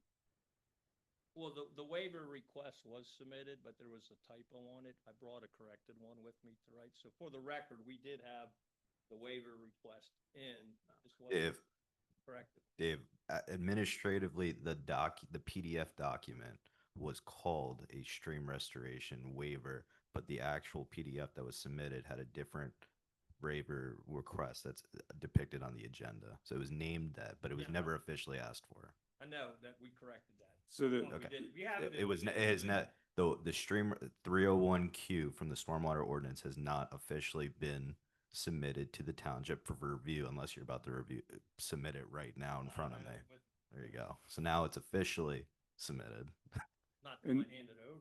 And Dave, if I could, because I haven't seen that, does that submission provide the facts on which the request is based, the provisions of the ordinance involved and the proposed modification? If there, for you, it's really a waiver, complete without any modification.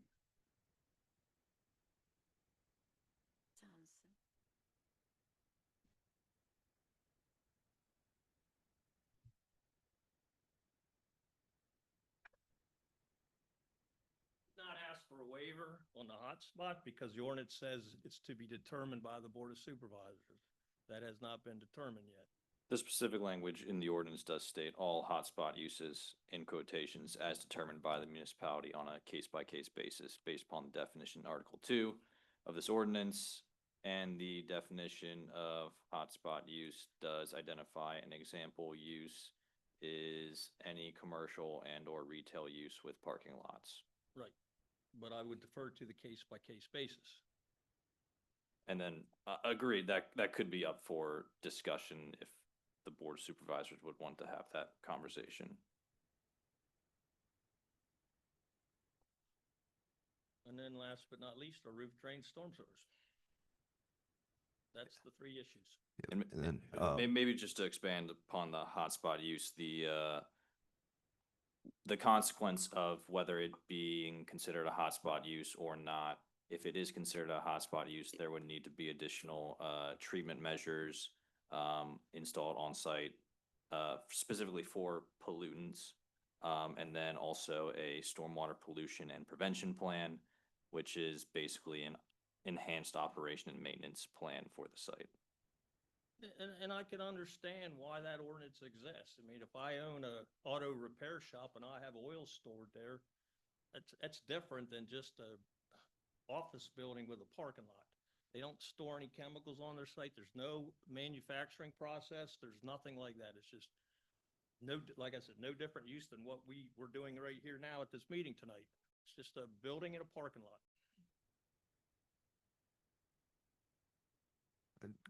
Anything from the board? Yeah, go ahead. Carl, I got just based off of this, just while we're still reading the waiver request and everything. So just to clear something up, if the waiver was not asked for, they were going to put a riparian buffer easement on this that would easement it with nothing. But I believe in the beginning, one of the supervisors asked if the building across was going to be sold and still used, right? So is that building that's currently there going to stay once this is built? The applicant said no, right? Yes. But that building, but the rest of it. Okay. So the easement's going to be there. And then right now, then it was said that there was going to be some type of walkway. Was that going to be paved? Is that going to be, what type of walkway is it going to be? Yeah, there's already a You're- partial you're getting- walkway almost to our property line. See where I'm getting at? Yeah, I'm getting no, I at understand. because I know you're tight on your LOD here to keep it. So I want to make sure that we're not adding anything to LOD that's going to bump it or any impervious coverage that we have to account for. No, I don't anticipate. So there's that. not going to be any There was type of path or anything that goes through There there. was talk about a trail, but by trail, we're talking about a walking path. We're not talking about pavement. We're not talking about concrete. And that may or may never happen. There's already on the existing other building for them, there's already a series of paver blocks in the rear of the building where you can walk right up to the property line, and then you have to walk down the hill, which is a little bit more difficult. JJ, I'm confused. We were talking about the drainage system for the roof leaders. Who came up with the 12-inch diameter? Because Dave said he thinks that's excessive. Did you come up with? That's what was provided by the applicant. Okay, all right. If it's 12 or 6 or 8, that's regardless of the point. The point is it has to be a pipe under the slab to drain the roof. Is that a storm sewer or not? I say it's not a storm sewer. But if it is a storm sewer, then it's gonna have to go from 12 to 15, and then we're gonna have to have to waiver again.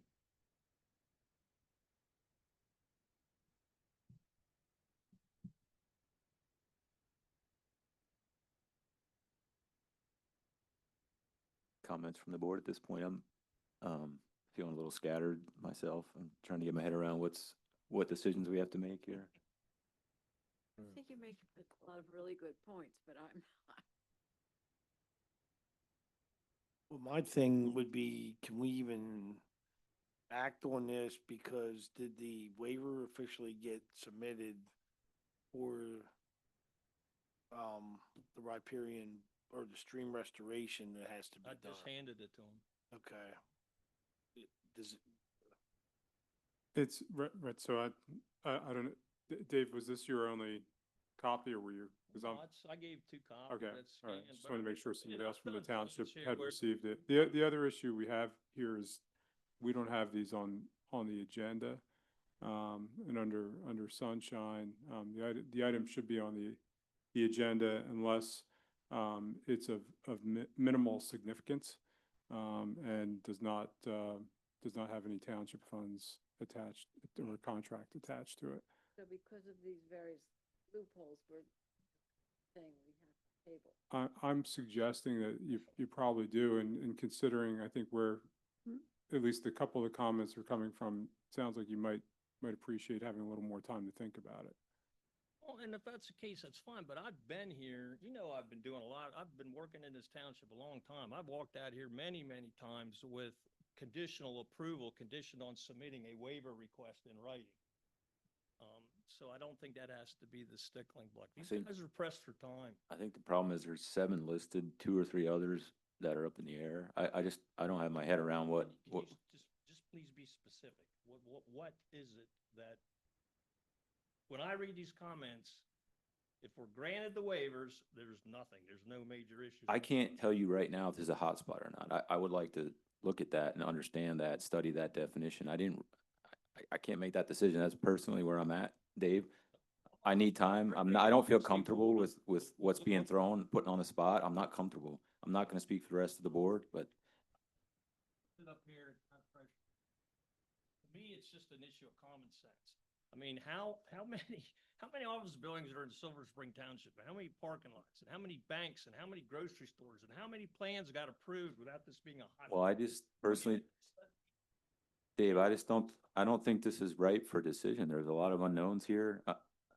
We're going in circles a little bit. It's not been presented very clearly for me. I'm sorry. I can't move on something I'm not comfortable with. Go I ahead. think CarMax, wasn't that classified as a hotspot? It's a car dealership. It's parking of cars, they're not. It's a car dealership, Dave. They service cars there. Cars with oil and gasoline and drippings and the cars that park there. This is an office building. It's been there for how long? They're gonna do an expansion of an existing building that's been there for how long? And now it becomes a hotspot? Because they're not even adding a parking lot. They're just repaving what's there and restriping it. So, I mean, they don't store chemicals on the site. Like I said, they don't do any manufacturing. So to say, well, this might be a hotspot, let's delay it another month, that's not fair. It really isn't. I saw a hotspot.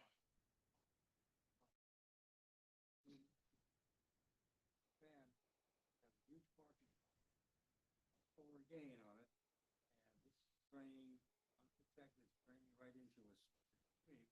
Obviously, it's thermally, it's going to increase dramatically, perhaps. Stream, which is usually a bad idea. That one a hotspot, but it's not really defined what a hotspot is, except for what Dave is saying. Commercially zoned with a parking lot. That means what? 25% of the townhomes? Tell me. How can a hotspot be so generalized? And that's part of the issue in Silver Spring is that our ordinances. Well, this is the It's so first, vague. this is the first, when I look at everything we were presented, it seems like this all came about tonight, so I Well, didn't ever.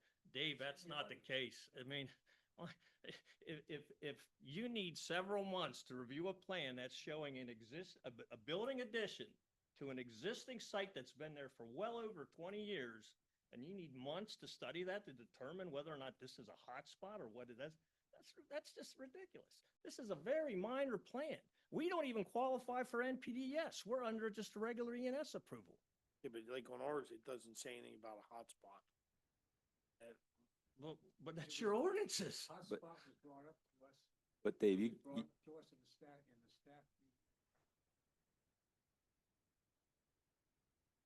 Presented as a somewhat surprise.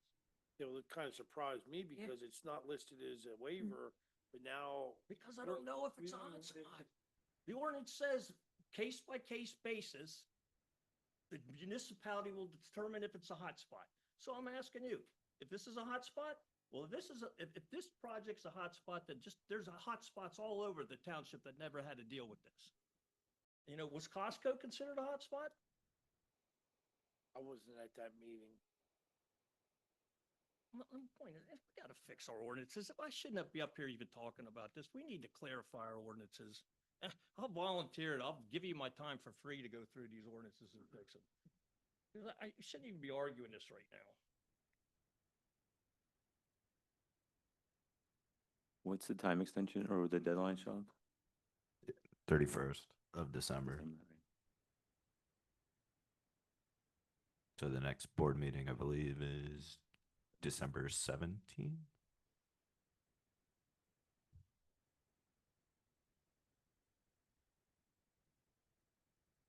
Well, that's your choice. I'll walk out of here very disappointed. I'll be honest with you, because I just can't believe it's just this difficult. I don't think we're arguing that this is a hotspot, Dave. I think the process is the problem. So you gave me like an if then, if this, then you'll submit that waiver, but so I can't follow it. I'm not being, Put yourself in my position. The ordinance says to be determined by the municipality whether or not it says. So how can if I ask for a waiver, then I'm saying it is. If I'm asking you to determine it, then I'll say, okay, you determined it's a hotspot, conditional approve it on submitting a waiver request in writing. JJ and Sean, maybe some offline work to clean this up. Exactly, yeah, Okay. and then that'll allow you have further background Okay. on it, yep. Just so the board knows too, we'll review whatever waivers they submit, and then you'll have our recommendations. But if there's work still to be done on those, you may be in a situation next month also to look at what was submitted and what was reviewed, just so that we're aware. Yeah, understood.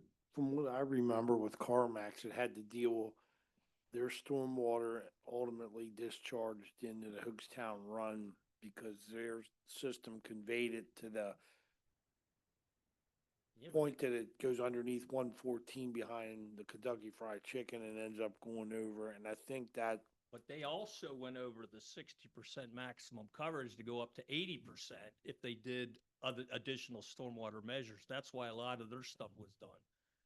I remember we made them put, I think, snouts in, and there, yeah, Which there was, nobody likes anymore.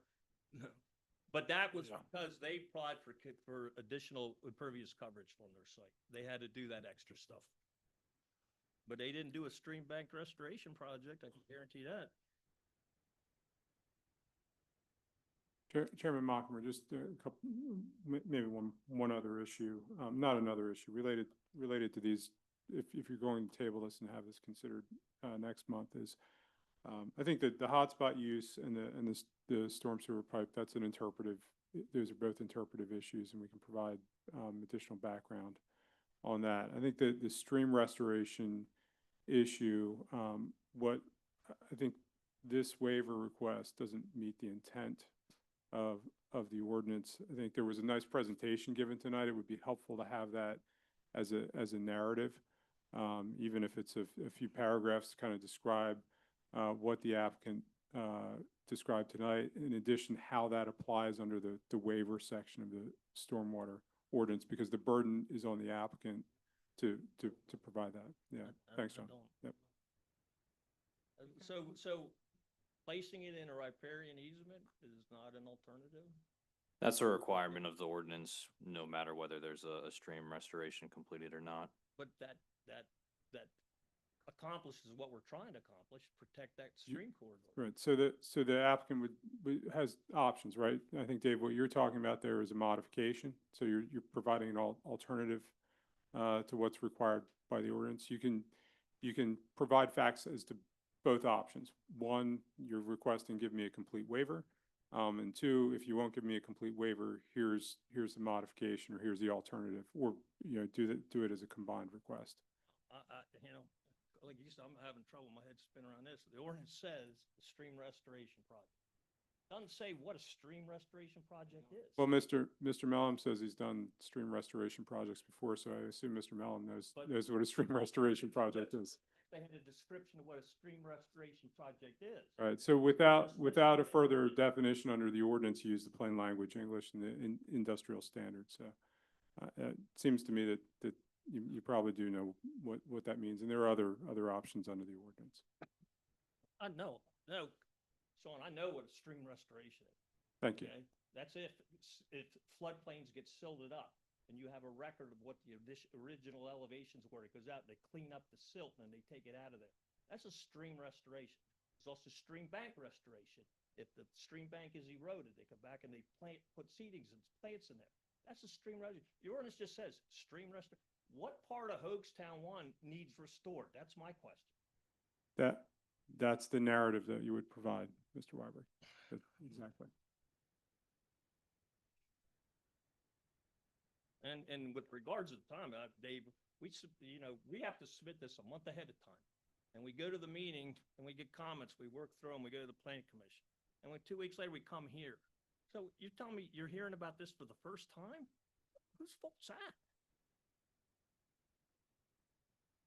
I mean, I came here tonight anticipating conditional approval, and I'm just, that's very disappointing.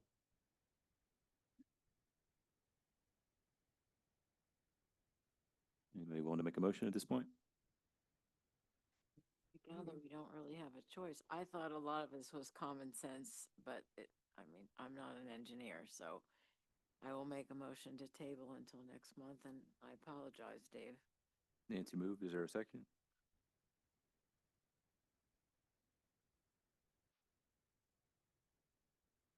I'll second the motion to table. All in favor, say aye. Aye. Aye. Opposed, if any, that motion carries. Thank you. Move on to Mervyn Rodabow. This is a preliminary final subdivision plan. Good evening. My name is Lane Clark from Gordon L. Brown. I'm here on behalf of this subdivision. There are, just to give you a brief history of what's going on, it's actually very simple. It's nothing complicated one bit at all.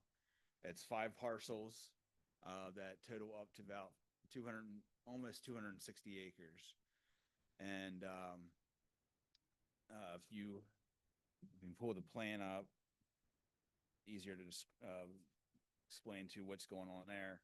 On sheet number 3 shows you exactly what's existing. It shows the 5 parcels. The one parcel has a parcel to the north that's north of Valley View Drive, behind a couple residential properties. So the purpose of this plan is pretty much to make 2 large farms and then put these farms into ag preservation. The only thing that's really changing a little bit on how the layout is the parcel to the north up above Valley View Drive, behind those residential lots. That is being added to, I'm going to say, the farm number 2, which is to the west down the sheet, to make that a bigger, larger farm. Other than that, it's not too complicated. Unless you have questions or comments, I'll be happy to try to answer those. All right. Comments, questions at this point?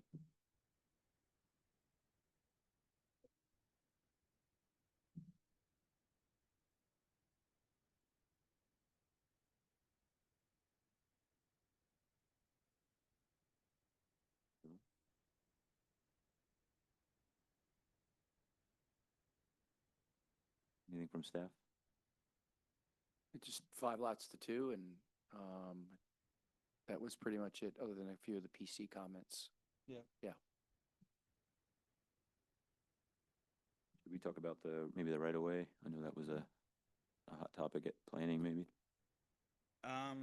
Based on conversation earlier tonight, Mr. Rodenvall's attorney talked to the township solicitor, and that has been resolved.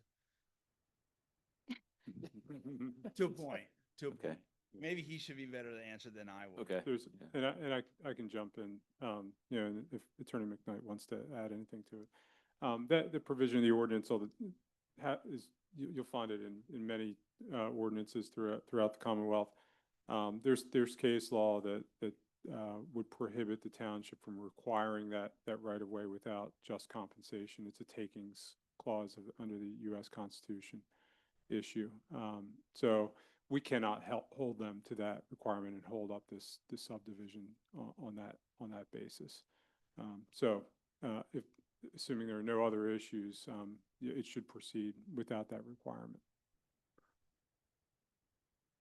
Gary, you had a question?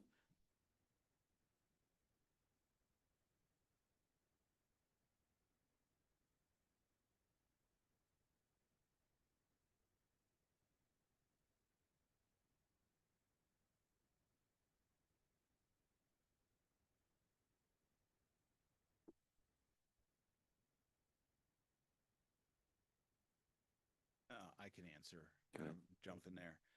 Each farm actually has its own on-lot sewer system, and a non-bill waiver was sent to the township. Actually, I dropped it off the other day. That waives that for having to do a planning sewer module.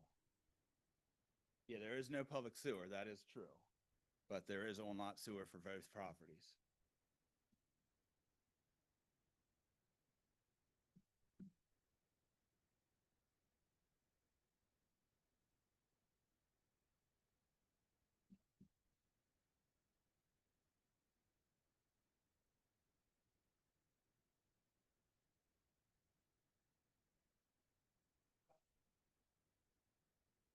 My argument there is yes, that is true for when you're proposing lots. We're proposing combined lots, but there's no new, it's not like we're creating a new building lot. The building lots are already there. Now, maybe it's different up in Silver Spring, but I know in other townships, you can do the non-bill waiver and the township accepts that.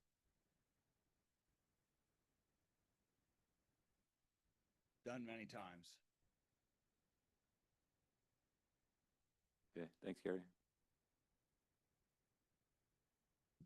So Solicitor Schultz, understood we can't condition the right of way as part of the plan. I know there was discussion, and I think maybe a valid argument that once it's preserved and potentially any future improvements that are needed to at least Locust Point could present some challenges for the township. Have you guys, I don't know if you guys have had those discussions, or I guess you're seeing it as kind of resolved as it relates to this piece. So. My argument on that is, and you can step in if you want. It's real simple. We're taking agricultural land, combining it into 2 lots. We're not changing the land itself. Don't need sewage panels because it's staying ag. So that's fine. The issue of greater right-of-ways for both these farms is pretty simple. Somebody's coming in to develop the region. You make them do whatever you need to do, including purchasing additional right-of-way. The problem is doing that after the conservation easement. It would behoove us to have that before that. Do you see what I mean? Well, but if you're going to do it, well, all I'm saying is at that point, put it on the developers. But potentially it could be the Commonwealth of Pennsylvania. And once this is in place, it can create a challenge if they need to encroach even a few feet because of the fact of the easement being placed on all that deeded property. Well, it's, again, it's an easement, not property, but it's an easement roads, and we don't know what they've not made any decision. Hard for us to judge. Jeb, did you want to, you guys, just to introduce you guys, this is Jeb Musser. He's from Lancaster Farmland Trust, my counterpart there. Go ahead. Yeah, I think, so good evening.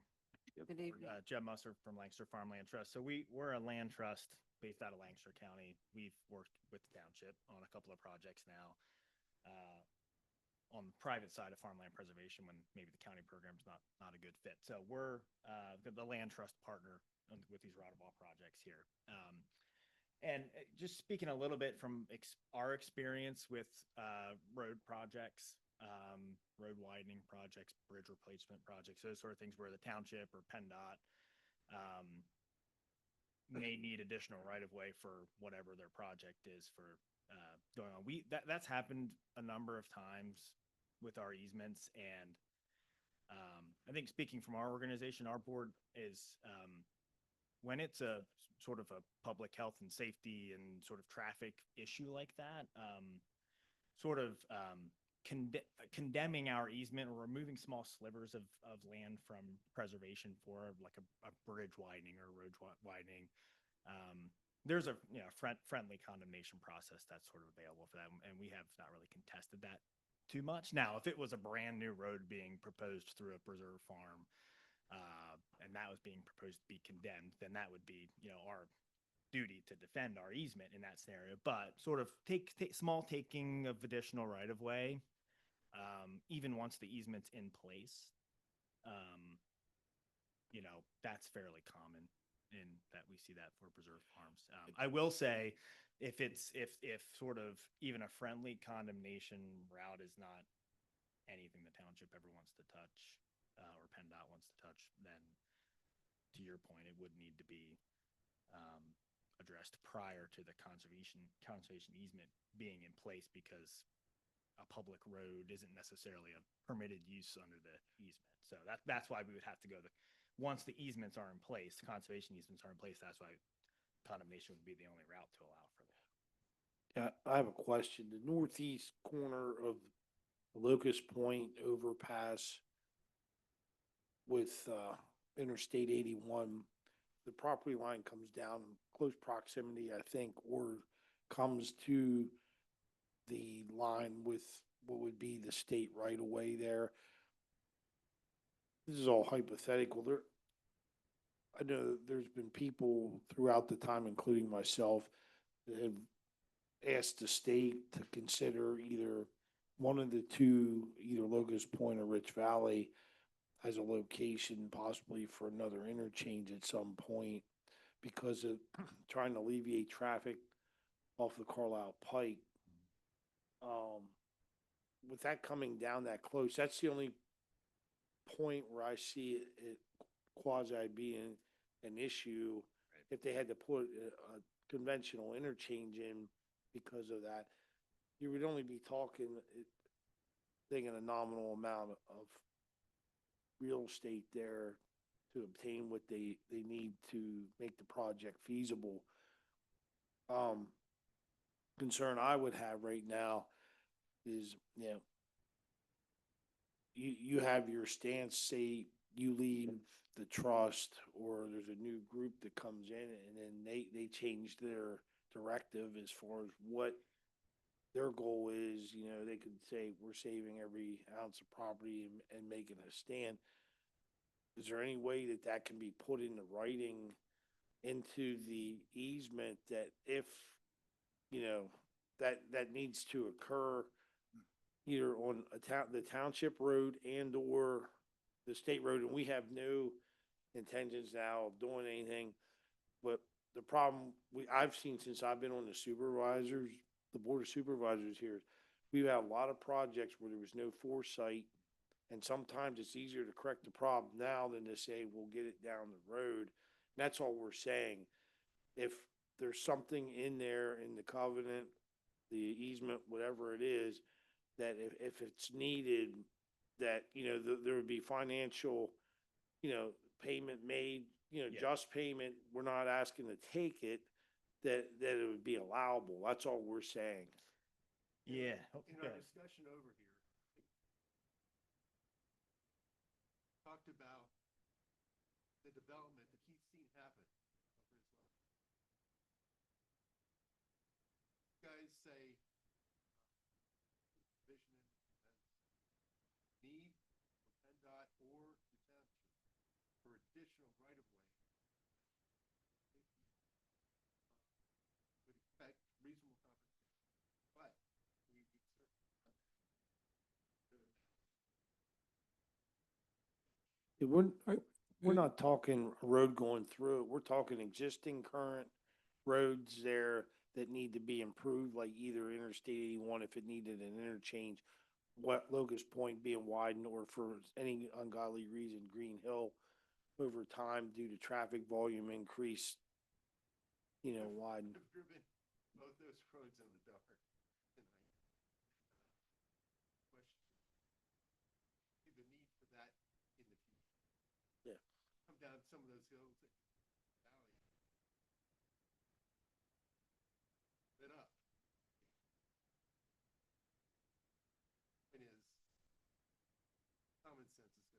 apply, and, talk to your solicitor, have some ideas right now. I'd like to have it done. Yeah, sorry, Mark, I didn't mean to cut you off, but I think all we need at this stage, really, based on what we've discussed tonight, is to ensure that the revision that was made to the eminent domain code a few years ago that gives an elevated requirement for property under conservation easement, that within that conservation easement, we accommodate a potential expansion, and we can define that a little bit to that road, and then just have the trustee waive that right under the revised statute where that limited expansion of the road or the interchange, and then that takes care of our issue, kind of piggybacking on what Supervisor Lanker was suggesting. Yeah, we're not asking for anything for free. I believe in property owners' rights that, if it would need be, it's just compensation. It's just, we don't want to put a future board or the Commonwealth into a delay or, a legal issue in the future. We'd rather have it settled now, so. So I think we need to some language.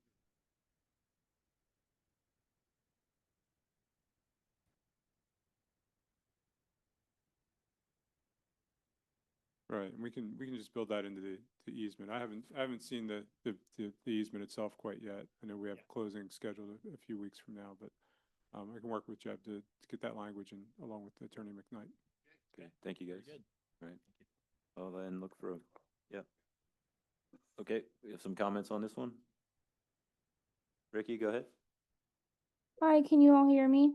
Yeah. Sorry, I probably couldn't hear half of what was discussed during this conversation because people weren't using the mic. So if people could use the mic when they're talking, that would be greatly appreciated. So I apologize if this was already addressed, or if it's common sense, but I just am not following. Does there need to be a stipulation, written somewhere in regard to this, the intention of this to be put into preservation? So for example, you all potentially approve the subdivision into 2 overarching large parcels contingent on a successful preservation. And to be fully transparent, in my comment is that my concern is that there's 2 really, really big parcels. It doesn't actually get preserved. And then down the line, it gets rezoned. And now we have, 2 huge parcels with large developments being built on it. So yeah, I'll just leave it at that. Thanks. Well, let me explain for you and put it simply to you this way. We have 2 large, important aspects that are colliding a little bit. The preservation is very important to the state, that farmland be preserved. You have an ordinance which says automatically, if there's any subdivision of any kind, you have to dedicate right-of-ways to the township. The law, though, is you can't just take them for no reason. You have to actually compensate it if you have a reason for doing it.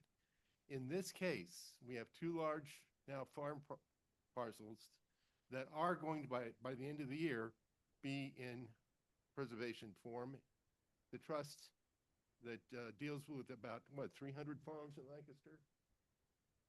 612 farms in Lancaster has had these problems before. And so the point really is, if there's a real need, a safety need for a major highway to have some additional easements from a preserved property, that we will put language in saying, in that case, provide some reasonable compensation and you get it. So Yeah. These 2 things collide, but we're not going to leave anything in the open right now. Thanks. It's really hard to get this done and have done this year, and quite frankly, we expect it to happen. Yeah, no, thank you. Your question, I'm not sure your question is entirely answered by that, just to cover a little bit more, I think, what you were asking. One, there's an agreement, to close on the conservation easement. So that's going to happen. There's already a written agreement on that. And we're headed we're full steam ahead on that. And Supervisor Brown is ready to get the closing Yeah. scheduled. So that's one. Two, even if this consolidation, subdivision consolidation plan were not approved, under the hypothetical, which is not going to happen because there is that conservation easement agreement already in place, to close on that. But let's assume that somehow falls apart and the township decides not to pursue their legal rights under that.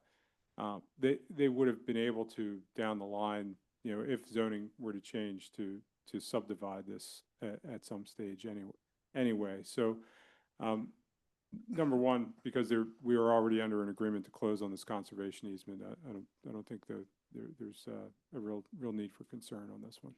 Ricky, let me just emphasize, we've been working on these farms for quite a few years now. And as Sean said, there is an agreement to close. We will be preserving these farms. They will be preserved before the end of this year, period. Perfect. Thank you so much. That's what I needed to hear, and I'm really excited, and congratulations to everyone. Thanks, Ricky. All right, we'll move towards a motion. No, I'm good. Anything? Okay, sounds good. This- Look for a motion then from the board. I'll make a motion that we approve the waiver for the existing resource and site analysis. Motion on the waiver, is there a second? Second. Laura, second. All in favor, say aye. Aye. Aye. That motion carries. And then a motion on the preliminary final subdivision plan. I'll make a motion that we approve the preliminary final subdivision plan for parcel ID 38-06-0013-027,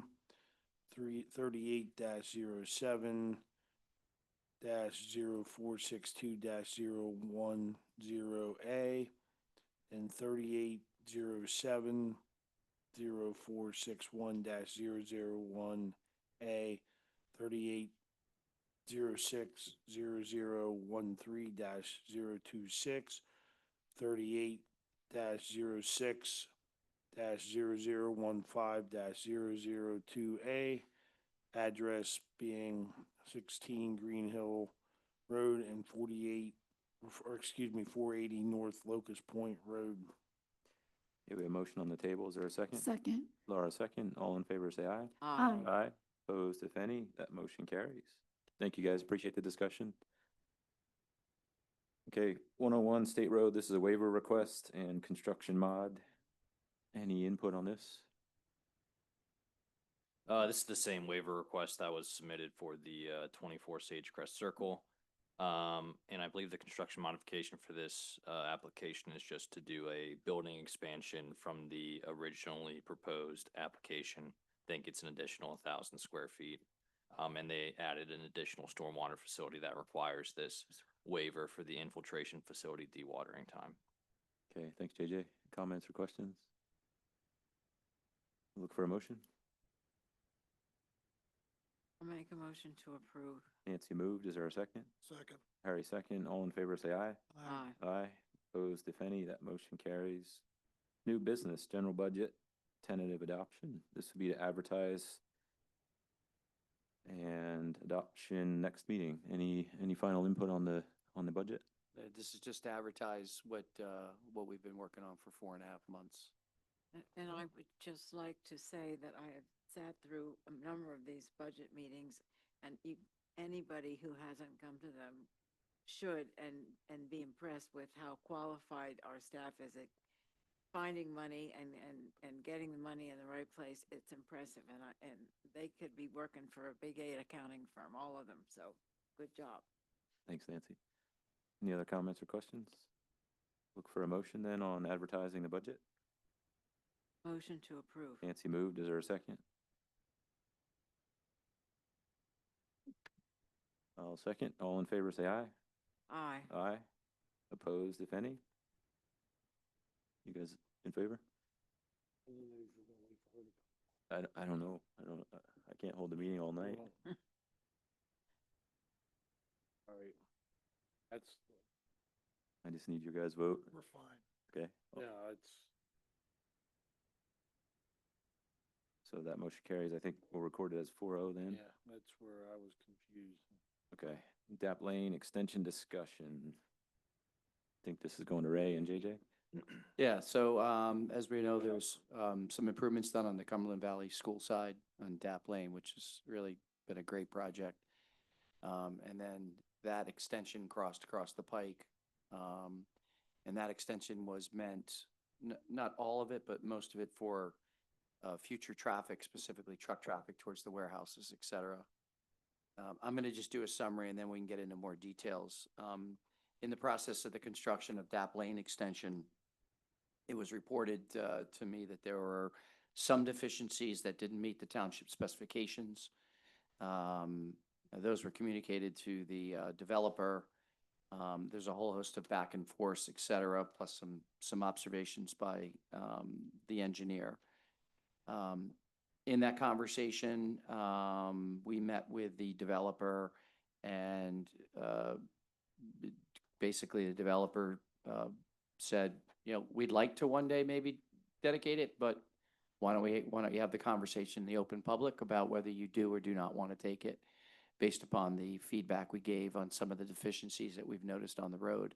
So, you know, a compliment to the board. I just want to say on a number of projects over the years since I've been here is everybody in this room should appreciate the fact that when it comes to developments or roads that become the townships, they're ours forever. And we take them on with the idea that they've met the specifications that we expect. And when developers don't do that, you know, we hold them accountable because we own them forever and ever. And, you know, that comes to traffic signals, roadway plans, bridges, et cetera. We own them forever and ever. And whatever happens, happens, and we got to pay for that. So, so we're going to have that conversation tonight. I'm going to have kind of JJ take over the technical of some of the observations we saw. And again, the board knows that when all of this started to happen, we did report and we did communicate. JJ? Thanks, Ray. I'll state the facts of what HRG has observed. I'll break it down into five distinct categories for board's information. First off is that there was uninspected work completed within Dap Lane south of Carlisle Pike, including the installation of inlets 3.9 through 3.13 and associated pipe runs with those inlets as well. Secondly, in conversations with the contractor on site, we discovered that the structural backfill depth for storm sewer structures was placed at a depth of 6 inches rather than 12 inches, which is required by Township and PennDOT specifications. Third is the type of material, pipe material that was installed within Dap Lane. The pipe material that was installed is a white thermoplastic PVC pipe, which is not listed as an approved pipe material for storm sewer within the township specifications. I will note that PennDOT does allow white thermoplastic PVC under certain conditions. However, the approved plans for Dap Lane did not identify PVC pipe as the type of material to be installed within that. What did it call for? It called for just your regular thermoplastic pipe, HDPE pipe. JJ, do you know how much of that was installed? Of the white thermoplastic, everything in there, besides the reinforced concrete pipe. 100 feet? It's probably closer to 1,000 mark, I would say. And we know we're at about, for every 150, we're at about 45K replacement. Just back of the napkin. Yeah, I mean, yeah, probably close to it. Economies of scale, you might that's get a little 10X. less. Yeah. Okay. That was third. Fourth, more recently, this kind of goes into the replacement cost. As you may know, Dap Lane is now paved, and they've installed curbing along Dap Lane.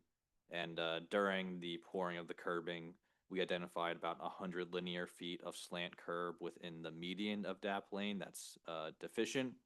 The concrete appeared excessively wet and overworked during the finishing process. There was sagging and cracking along curb edges, and overall the finish did not meet township standards for appearance or durability. Lastly, and this is maybe a broader issue or touching point on DAP lane, the original financial security that was established for for HSS warehouses did not include the improvements for DAP lane. In our review letter, it was stated that if the township accepts portions of the proposed DAP lane for dedication that are not secured by outside agencies, for example, PennDOT Highway Occupancy Permit Security, this estimate will need to be adjusted. Through all these observations of DAP lane, it has come to our attention that PennDOT has not financially secured the improvements within DAP lane, and therefore it would be the responsibility of the township to adjust the financial security, or the developer to adjust the financial security to include DAP lane. And that's it. I will say, JJ, like the 6-inch stone bedding, as long as there's not a lot of rock out protrusions outside your trench area. I've put pipe in where we've only used a few inches. To me, that's not a deal breaker. The white thermoplastic, PennDOT allows it, so I know it's not in our manual. If they're allowing it, is that a deal breaker? No. For me, like someday not to take it. The slant curb, my question is, was it an issue of the slump of the concrete that caused? Yeah, so we think it was just they might have added too much water into the concrete mix whenever that specific pour. Yeah, the slump. It just, when it was being poured, our on-site inspector Terry Meek initially noticed that it looked way too wet and it was sagging as they were pouring it. Because they used the curb machine. I seen the pull lines were in place. Yeah. So it had to be curb. Yeah, it was just like, it was the one mix. It was that 100 linear feet. Once they had a new mix in there, the rest of the curb was fine. The other thing, slant curb is not in our spec manual anymore. I thought we eliminated slant curb. I believe it is, and it's allowed in certain aspects. But this is also within the median of the DAP lane, not along the edges. I thought we eliminated it for all, like any residential use. I thought we possibly had taken it out. I'm not totally sure. Mhm. We had a discussion when we went through our spec manual. And there's a good side and a bad side. Mhm. Slant curb. So the biggest issues I see are the financial security issue. That 100-foot, is the wearing surface on DAP, or is it strictly the base asphalt? I know they've done base. I'm not entirely sure about wearing at this point. I would assume probably not, considering there's still heavy construction traffic going there, but You're saying it's 100 foot of slant curb. 100 linear feet of slant curb, that's correct, approximately.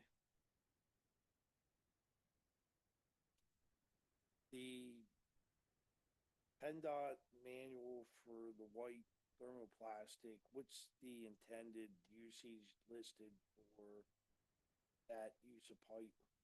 It's similar application as what's being proposed in DAP lane, storm sewer system within roadways. Yeah, but then there's a different use compared to the black thermoplastic.